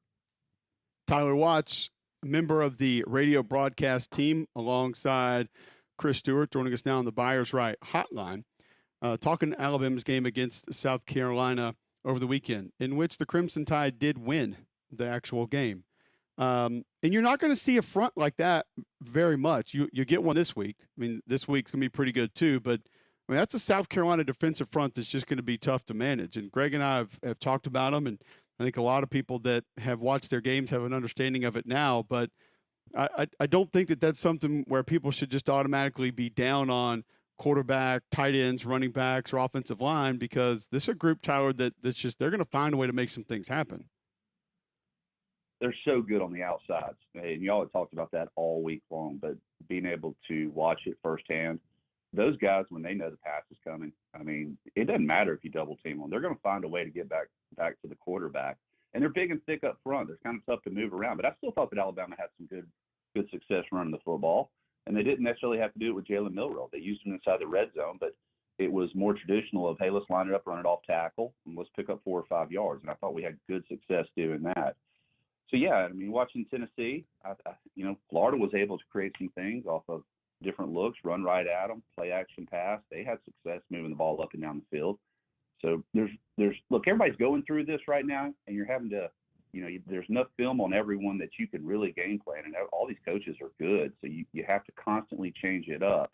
But I think that's what makes it fun, because now you start finding out exactly what you have, and you kind of get some new weapons to start throwing out there. But good defensive front for South Carolina. I thought the offensive line played fairly well. A couple mistakes and a couple of home run shots that we missed because we had a bust or two up front.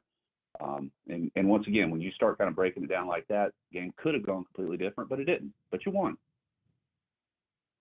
I don't think there's a whole lot to feel bad about, to be honest with you. As far as Jalen's play, I do think there's a little room for growth. I think he's trying to do a little too much. This happened a little bit last year too in October. It's like he's just pressing a little bit, like just trying to extend plays when it doesn't need to be extended.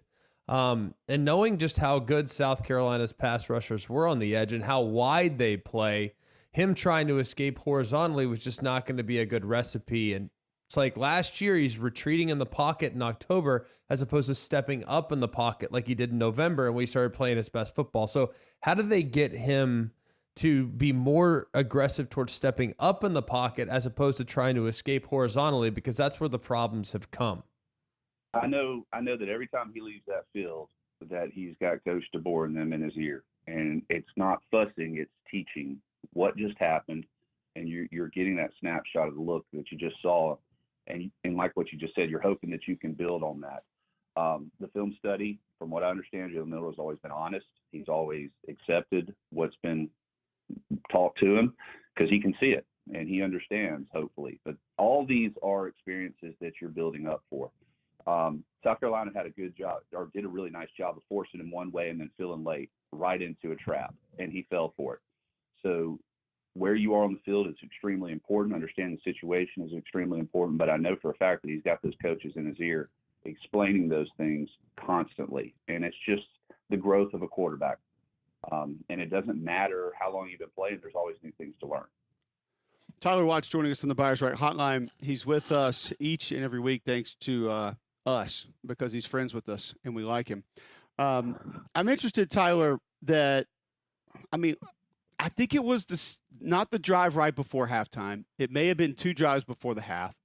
And I'm probably going to say this every week just because I love Tyler Booker, and I think Brailsford's playing great football. Proctor's so much better than last year. He's taking some big strides. It just feels like the downhill run game can be there. It feels like a place that they can live. And it felt like on that one drive, again, I don't know exactly when it was. I'm sure you remember it. It was kind of like they just started to lean on the run game in between and right off tackle. And it was going and it was working. And then the next thing you know, it's like 4 or 5 wide, spread it out, throw the ball around again. Will this ever be an offense that just kind of, for at least a large portion of who they are and what they do, tries to live on that downhill rushing attack? I have no idea, man, because it does kind of seem like we have our running game, but there's not a ton off of it. Like when I'm watching Florida play, everything was run-based, and then they had play action off of it. So those two things complement each other. And when they're working, man, it's tough to stop. But it's like we have our passing attack, like you said, where we go vertical, we stretch in the field, and then we got our runs in between the box. And outside of Jalen Milroe having some sort of fake off of it, we don't really do a whole lot at this point. So maybe there's some things that they are continuing to try to build off of that. But I agree completely. I thought that we were running the ball effectively in the first half. Jaden Roberts, and then he got banged up. He had to come out, but I thought Vanderbilt did a nice job coming in as well. And then we just kind of get away from it. And against a team like South Carolina, it's one bad play on first or second down, and you're behind the chains, and now they got you. Last thing for me, Tyler, as we move forward to the Tennessee week, and Tennessee's at a bit of a crossroads offensively right now. They're searching a little bit, have had some struggles here these last couple weeks in putting together consistent offensive performance and sustaining drives. It will be an emotional game, no doubt about it. It will be hyped up. I'm sure Tennessee will be as prepared as they've ever been to play at a high level, and I would be shocked if Bama didn't play really well this weekend. I think they're close. I just think a few things need to be tightened up, and they'll be in good shape.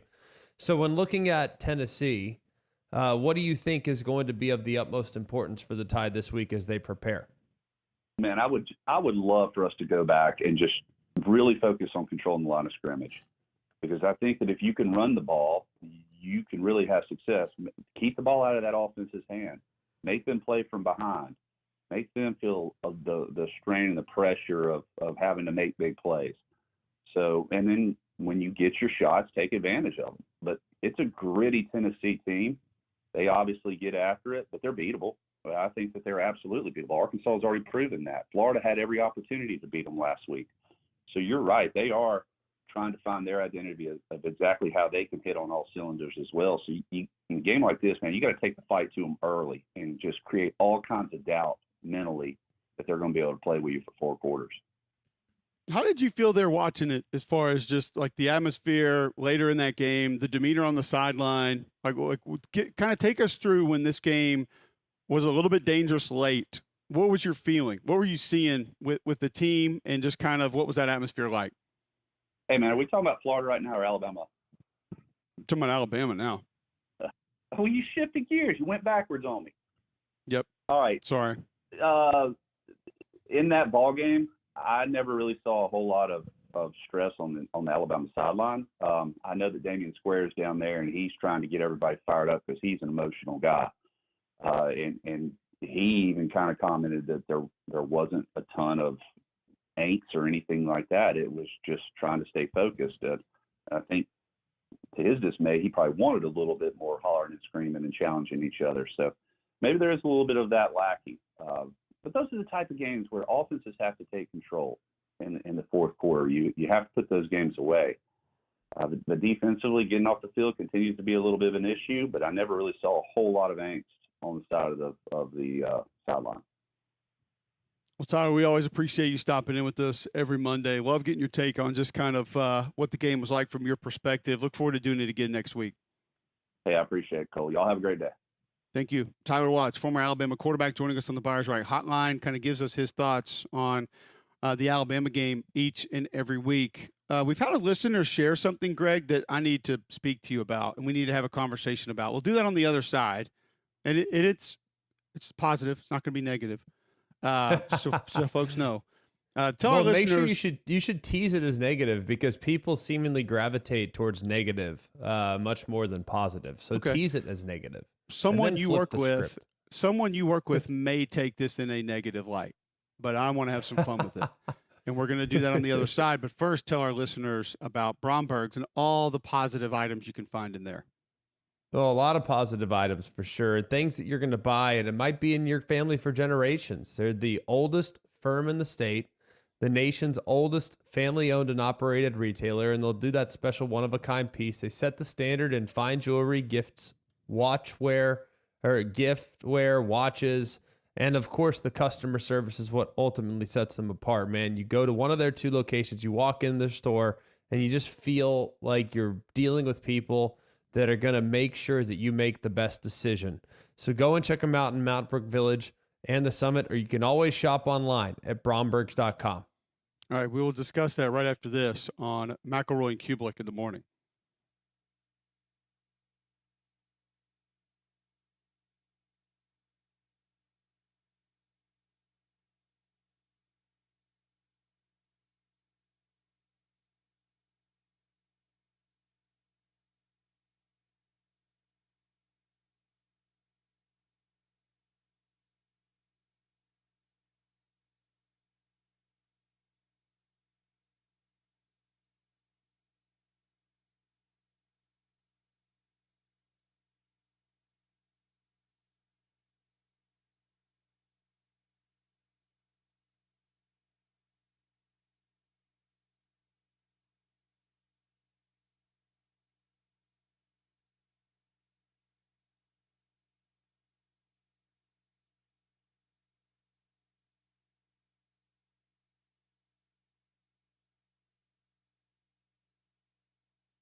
All right, welcome back in. McElroy and Kublik in the morning. So it's 10:17 where I am, 9:17 where you are, Monday, October 14th, Jocks 94.5. Before we get into this, Greg, tell our listeners about B-Dry. This is going to be good. We're going to like this. Well, B-Dry has been serving homeowners here in the Birmingham area for 60 years. It's amazing all the different things that they can do to make sure that your home is waterproofed and that your crawl space and basement are safe and protected. That's why they're the largest waterproofing company in the country. They're also they can stop all 5 ways water can enter your foundation. They're going to back it up with a life of the structure warranty. And to make things even sweeter, you don't have to pay $1 for 12 months and it's interest free. So you get the job finished and you get the job done right. You get the strongest warranty and you get the best price by calling 942-1976, or you can go online at bdryalabama.com. All right. We retweeted this from the Mac and Cube account. You can go see this. Ode Shay at OdeShay9, ODESHAY 9 tweets this in. Glad to see Greg make calls for a great game representing Bama and at WJOX945. He adds a photograph of you and McDonough in the booth calling the Ole Miss LSU game Saturday night, which is normal. And for folks that don't know, we have boards or charts for our games. It's basically a giant depth chart, and you have where the guy's from, where he went to high school, your personal notes on him, who's behind him, their number, all the things that you might need to look down and quickly gather while you're doing a game. Mine on the sideline are 11 by 17. I know that just because I get those printed every week. If I'm in the booth, they're a little bit bigger than that. I don't know the exact dimension of those, but they would not be anywhere near the size of what Sean McDonough is holding next to you in the booth, Greg. My word. I mean, he could home a homeless person with these. Like, we could build a house with these boards that he's got. Like, he looks like Magellan boarding the Trinidad to sail around the world, and these are his giant maps that he's bringing on board of like the Spice Islands or whatever. Like, how big are these boards that McDonough's using for your games, and how do you have any room to put anything on the table? Yeah, I mean, my board luckily is an 8 by 11. So it's just a normal sized piece of paper, but John's got a lot of information. He's got a lot of info on there.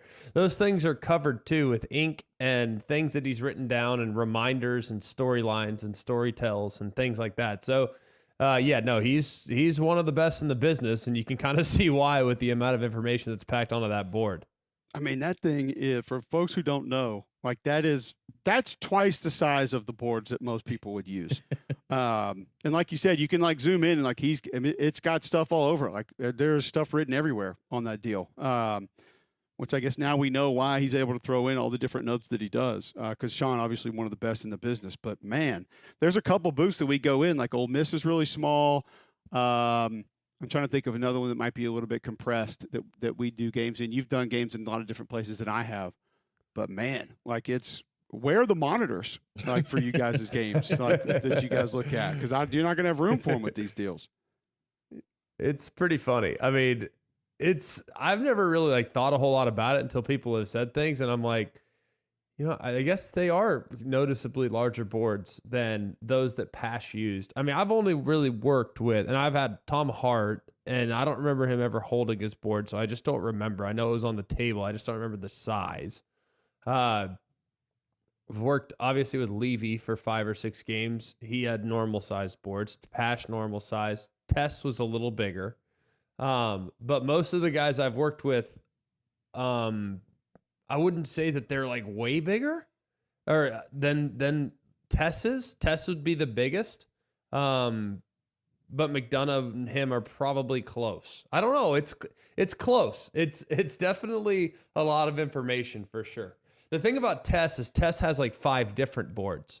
Like he's got a special teams board, he's got an offensive board, he's got a defensive board. I mean, he's got like a bunch of different boards. So they're not quite as big, but the sheer quantity of information that's written down on a board is probably more with Tess. Yeah. I was taken aback when I saw this picture. I can't, like, these are just huge. He's holding up a science project trifold board. It's a poster board. Yeah, it's like a legit poster board. board.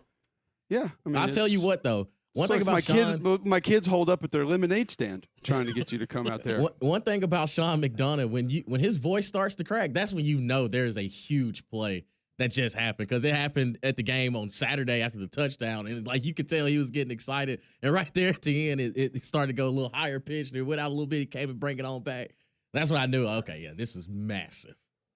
Yeah, it was a big time game. Oh my God. God. It felt big. You know what I mean? It just Yes. felt, but for both teams, it felt important.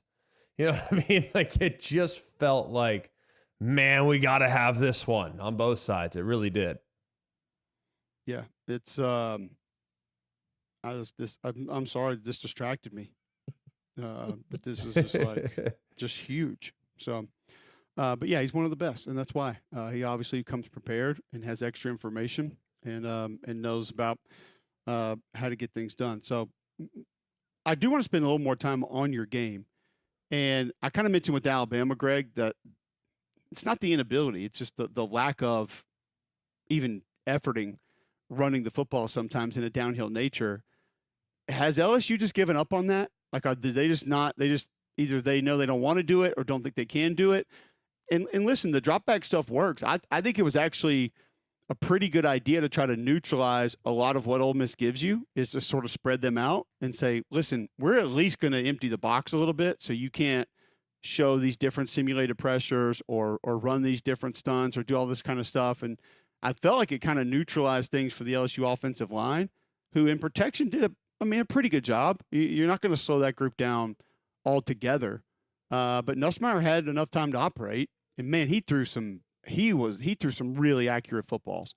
Now, especially over the middle of the field. Now you also get your, you get your I don't really care all that much throws every now and then, where it's like it's going to be three guys in that neighborhood and he just thinks he can fit it in. But what was your thought on the LSU game plan offensively?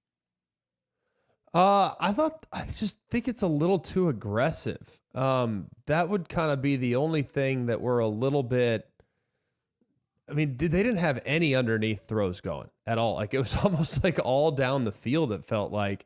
And his numbers, you're going to look at the numbers and be like, you know what I mean? Like, I don't know. I'm not sure. I mean, because the efficiency numbers are not going to blow you away, but you look at the level of difficulty of some of the throws that he had to pull off and the windows that he had to throw into, and this continuing to be undeterred by just, hey, we're throwing it. I think that's going to be really, really impactful for them moving forward. Now, I do think they need to develop a little bit more on the underneath. And I don't think Caden Durham's right now at running back. He dislocated his toe, and that I think it's a really painful injury from what I've been told. I don't know. I've never done it, knock on wood. That's a really painful injury, and he just didn't have the same burst that he had a couple weeks ago against South Alabama. So he's got to get right, because they really need a home run hitter or running back for this offense to hit its ceiling. But I just don't know if that guy's going to be there. I just don't know if that guy's going to be there if Caden Durham can't quite get it going. Yeah, it's kind of interesting to see, because you But feel I like love that, their weapon. Like, dude, they're without Hilton, who's a deep threat. He'll be back at some point. CJ Daniels was out this past weekend. Like, they did it they were beat up, man. I mean, Kyron Lacey got hurt in the game and missed a little time, ultimately came back. But man, I mean, they're beat up at receiver. And look at how Oklahoma's offense looks when they have a few guys out at wide receiver. And then look at what LSU's offense looks like when they've had a few guys out at wide receiver. Like, they are in a really good situation, because they're only going to get better from this point forward.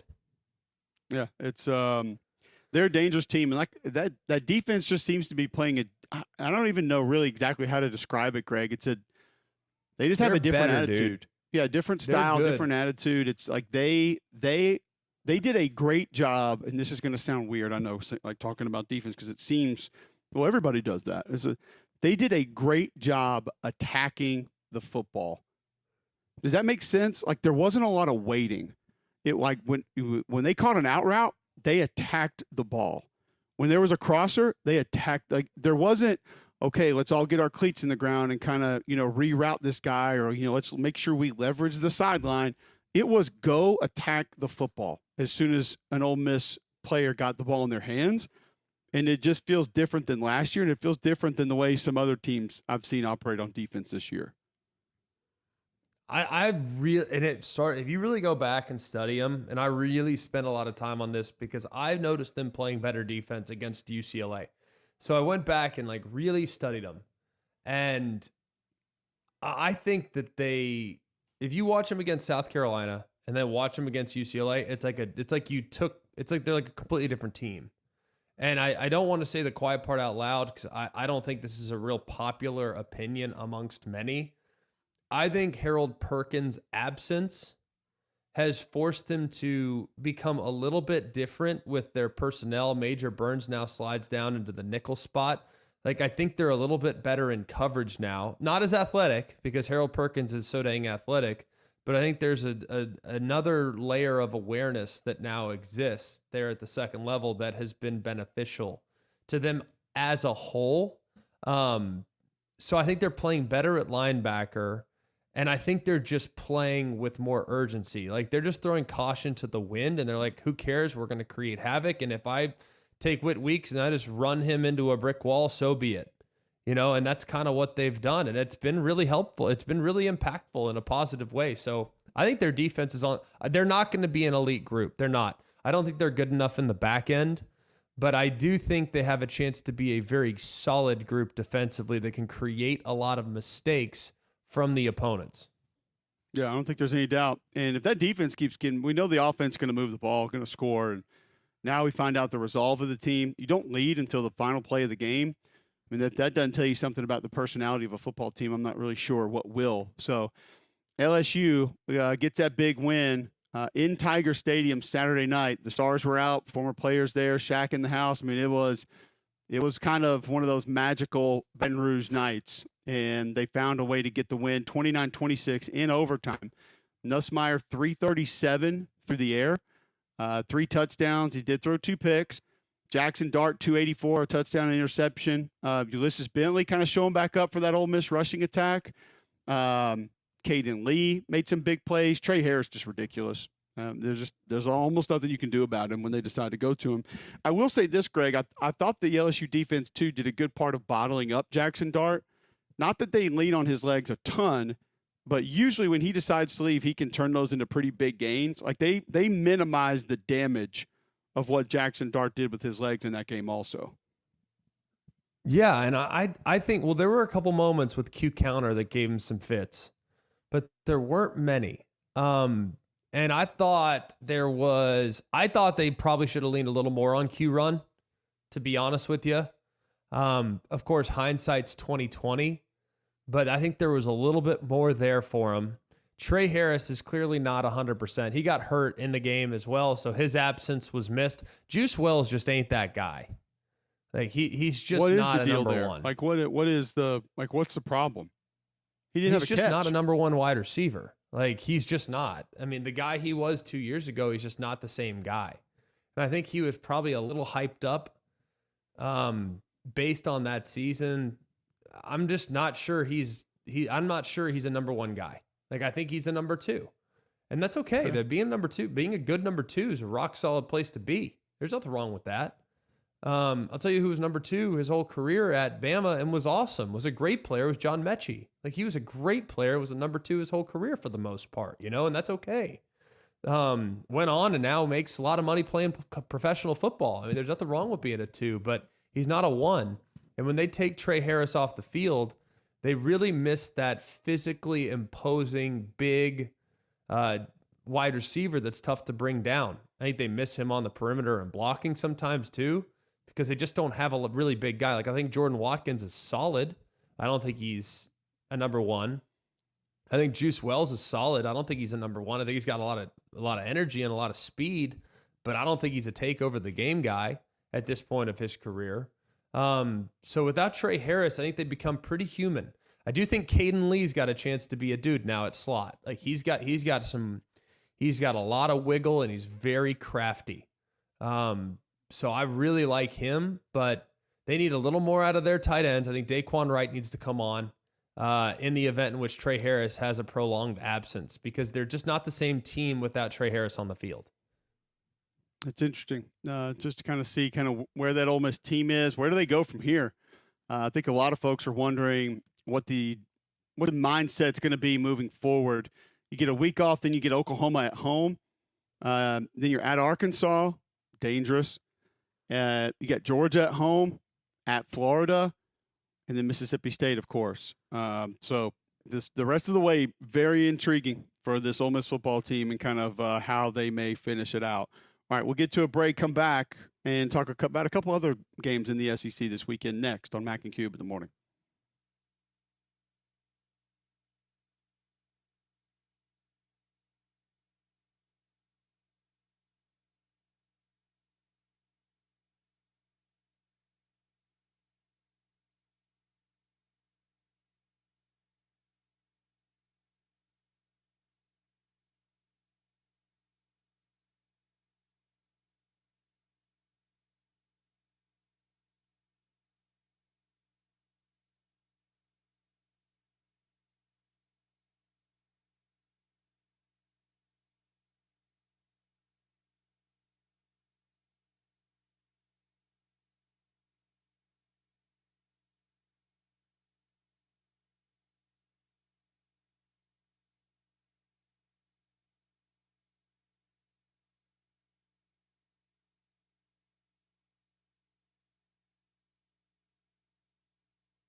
Welcome back in. McElroy and Kublik in the morning.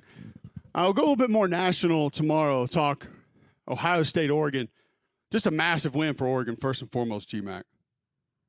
Really a great win and a great performance. I thought Oregon played really well, and I think you should feel really proud if you're a Ducks fan today.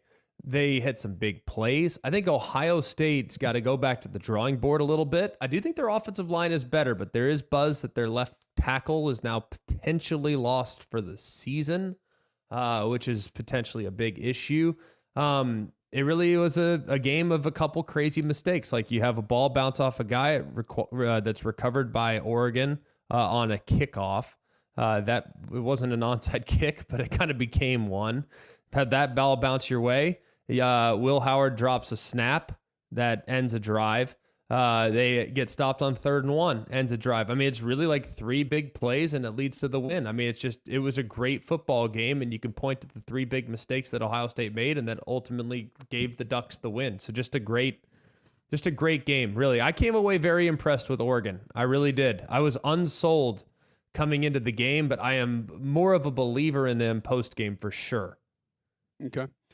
Well, I mean, tough not to be when you go get a win like that. And we'll break it down a little bit further tomorrow. I want to get back into the Southeastern Conference. Some of the games took place over the weekend. I was on Vandy at Kentucky. Vanderbilt gets the win. They get to 4-2 on the season, 20-13.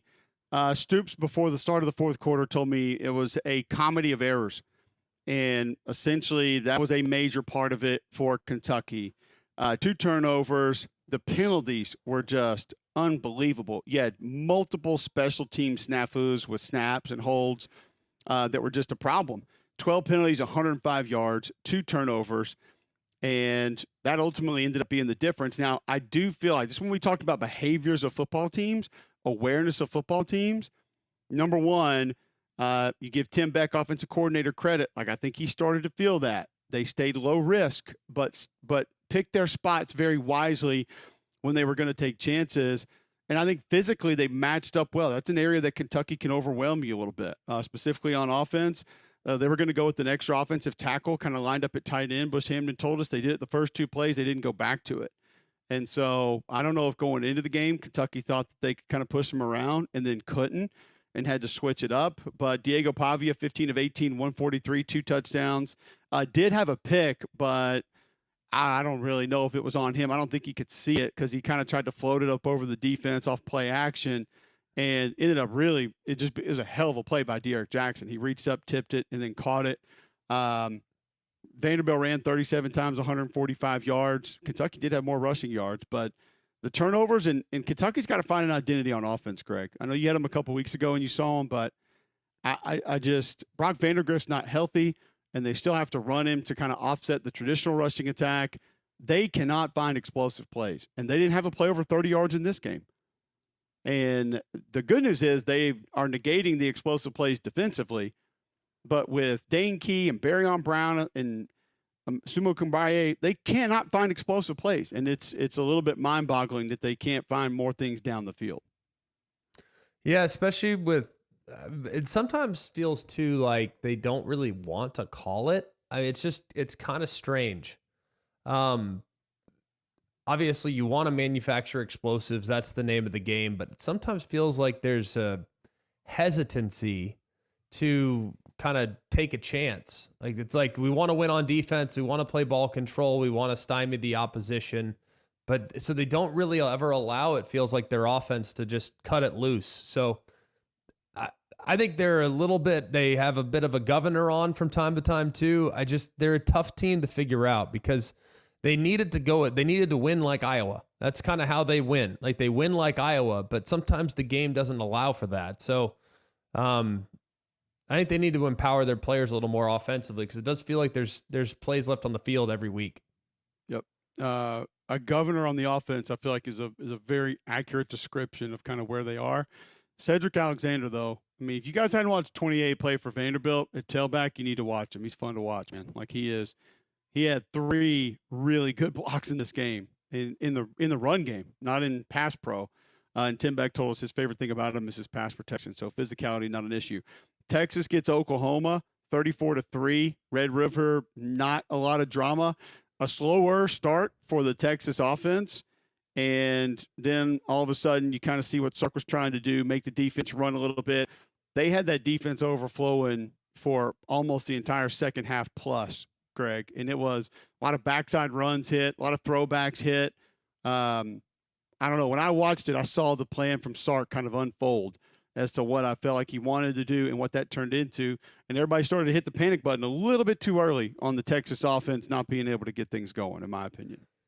Well, I mean, you got to also give a lot of credit to Oklahoma. Like, Oklahoma, in big games, they're a great tendency-breaking team. And I think it took Texas's offense a few drives to kind of settle in. I I thought Quinn missed a couple throws. There was clearly a little bit of rust there. But the beauty of this Texas team is that last year they get off to a slow start. And what's the score against Oklahoma? Aren't they down like 14 and in the blink of an eye? This year they get off to a slow start. They're down 3-0. You know, and that's, I think, the big difference. And they find themselves, they get into a bit of a rhythm. They stay committed to the run game. They pop one. I mean, and then the dam, you know, starts to kind of fill up, and then boom, it breaks, and they are able to pull away some. So I thought it was a mature performance from Texas, even though the slow start wasn't great. They didn't allow it to linger too long. Ryan Wingo did some really good things in this game. Just remember that name. Just another one of these freshmen that are out of control with their capabilities and what they're going to be able to do. He's going to keep coming on for that Texas offense. And Contravian Wisner, 13 for 118. He's kind of giving them some depth at tailback now. Gunnar Helm had a really good game at tight end. So Texas gets that win 34-3. They stay number one. They are 6-0 now on the season. I want to tell you quickly about your CBD store. If you have arthritis or anxiety, or your pet does, your CBD store has answers. They want to help you. They can help you feel better right there at one of the 4 locations. Highway 280 by Bailey Brothers, 150 by the Cajun Cleaver, Trustful just off 459, and now downtown in 5 Points. Largest brick and mortar CBD retailer in the world. If it's gut health that you need help with, skincare, they have products that can help with that. Focus throughout the course of the day, waking up feeling a little bit more energized, they can do that. Better night's sleep, they can help there too. Your CBD store, first company of USDA certified organic oil supplements. They've got the stamp seal on those products, so go check them out today. Your CBD store, where good health hits home. All right, get to our last break of the day. When we come back, some bad box scores of the day next on Mac and Cube in the morning.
Welcome back in. McElroy and Kubelik in the morning.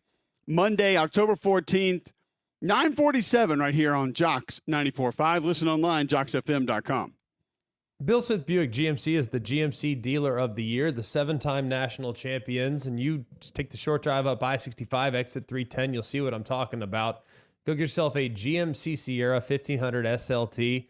More than 20% off the sticker. You can get it for under $55,000, $54,360 to be exact. It's deals like that keep people coming back. That's why 75% of their business is repeat customers, because you have a better experience when you shop with Bill Smith. Take the short drive up to Coleman. You'll be glad you did. You can also shop online, have it delivered right to your driveway at BillSmithBuickGMC.com. Cole, I'm going to be honest with you. I'm like very bothered by the caller earlier. I have not been bothered lately by anything like this, but if there's a show in America that's been more positive than us the last 2 weeks about Alabama, I'd love to know where that show exists.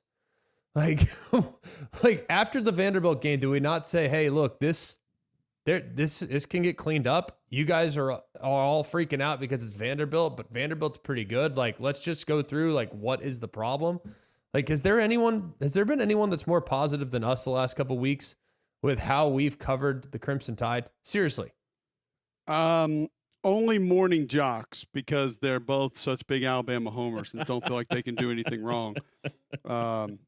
And that every player they have is the best player at every position, and could literally defeat a team of Marvel superheroes. But other than that, no, I don't think there's another one. No. So I'm just like very bothered by this notion that there's negativity. I don't feel like saying that there's areas to improve does not mean that it's negative. It's just acknowledging shortcomings at the moment, and also saying, hey, couple of situational awareness things that can be cleaned up. That's great. It was a dumb game. They made some dumb mistakes in this game. It shouldn't have been close. That's not negative. It's just honest. So that just kind of bothers me. I don't know. I'm not usually bothered that bad, but I feel, if anything, after how we've defended and tried to support, it just means it's a little bit more frustrating today, I guess, I suppose, with how people are clearly hearing the message, because the message has been one that is glass half full as opposed to glass half empty. But again, go back to, I mean, you said it. The individual that chose to write that article, he chose to take every term that you used that could have stronger negative connotation and emphasize that. He didn't put your context with it. He just said, he repeated the words that you used that he knows most people are going to put in a very negative light. So, and remind me where that person went to school and where they worked. John got his bio. What's his bio, John? Reading from sportingnews.com. The author is a freelance journalist based in Auburn, Alabama, who currently serves as the site expert for Glory, Colorado, and Fly War Eagle Fly. Wow. Like website, so those or are vision? The people. Maybe both. Okay. Those are the people. Just making sure that that's the person that you want writing on behalf of Alabama. It's the person you want to listen to if you're Alabama Nation. That guy, a freelance journalist that specializes in covering Colorado and Auburn, that lives in Auburn. Just making sure we're on the same page here. According to the bio, he has covered the University of Alabama's Pro Day. So have I, technically. And I've done 7 of them. I don't feel like that makes anybody special. I've done 7 of them, spent 5 years there as a player, and have been to, I don't know, 3,000 practices and workouts. Well, hold on. He also covered American Century Championship. That's in golf Tahoe? something, I'm assuming. Yeah, sure. Didn't say when, That's though. the one with the celebrities. That's the celebrity golf tournament in Tahoe. Yeah, but that's the one that's tough to cover. Like when you're talking about covering it, That's it's very difficult to get an idea of the what's the green meter thing you guys use, the stump meter. What's the thing? It's hard out there when those guys are going. I don't know. That one bothered me because if there's ever been a time in which you could probably make a case that I've been somewhat Bama homery. Like, you could make that case more in the last 2 weeks than you could maybe ever. But here's the other part about it. When you say a game got away from you because of dumb mistakes, and he can't make those stupid mistakes moving forward, it's going to cost you games. Wouldn't you almost rather have someone describe how a game went that was close like that instead of saying, hey, your offensive line's not good, or your receiving core is bad at football, or your linebackers don't know how to read a play? I would rather you say, hey, we did some really stupid things that we can overcome and hopefully knock out and stop doing, or I can sit there and tell you your team's just not good at all, and their scheme's terrible, and they don't know how to see a pressure, so their quarterback takes hits. So it's all connotation and how you want to take it.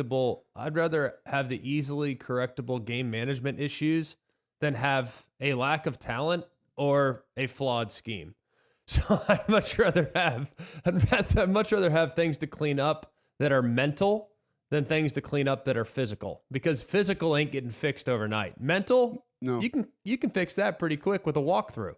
Your yard's not getting fixed overnight either, but thankfully you've got Wayne's on your side for that. The weather's cooling off this week, so they tell us, so they say. We'll see if it actually happens. So your yard's going to go into dormancy. Cold mont's going to be here. To make sure it's lush, green, and weed-free when it warms up again, there's only one way to go, Greg, and that's our friends at Wayne's. Yep, and you can go and get everything taken care of right now by going to 866-WAYNES-1. Give them a call today. You can get first month free. 866-WAYNES-1. First month is free because Wayne's is going to make sure that lawn is perfect come springtime of next year. So you need to get out in front of it by getting the nutrients and the pre-emergent in there now before the lawn goes into dormancy.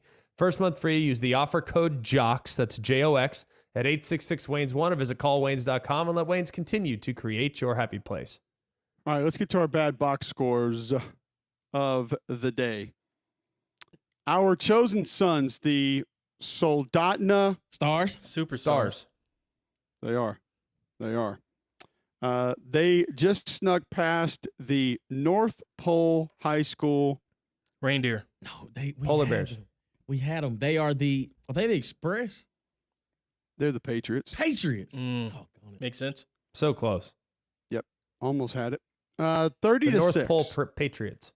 Correct. You down with MVP? You know what? They bounced back. They bounced back. Did that, and that's the main reason we wanted to go here, is just to let everybody know that the Stars are now 6-1 in the league, 8-1 overall, and they will finish it up against Chugiak next week, who they knocked off 47-7 earlier in the year. Hey, it's hard to beat a team twice, so I've heard. Not Soldotna. I mean, it's hard to beat Soldotna twice. Well, that's right. But, I mean, if you're looking for somebody else, then no, they're not going to be able to pull that off. We got a couple other bad box scores for the day tomorrow that I think are going to be good. You're going to enjoy. We'll go through the rest of the SEC games tomorrow in depth. We'll get national for you, talk about the Ohio State-Oregon game, what that meant, some other massive games in the Big Ten that are going to have some meaning moving forward, and just give you our thoughts on the hows and whys of things that took place over the college football weekend. We're back 7 to 10 a.m. Keep it locked all day right here on Jocks. 3-Man Front comes at you next, and then obviously the Paul Feinbaum Show, where I'm sure everyone will be civil, cordial, and positive, and positive, and completely in touch with reality 2 to 6 p.m. today.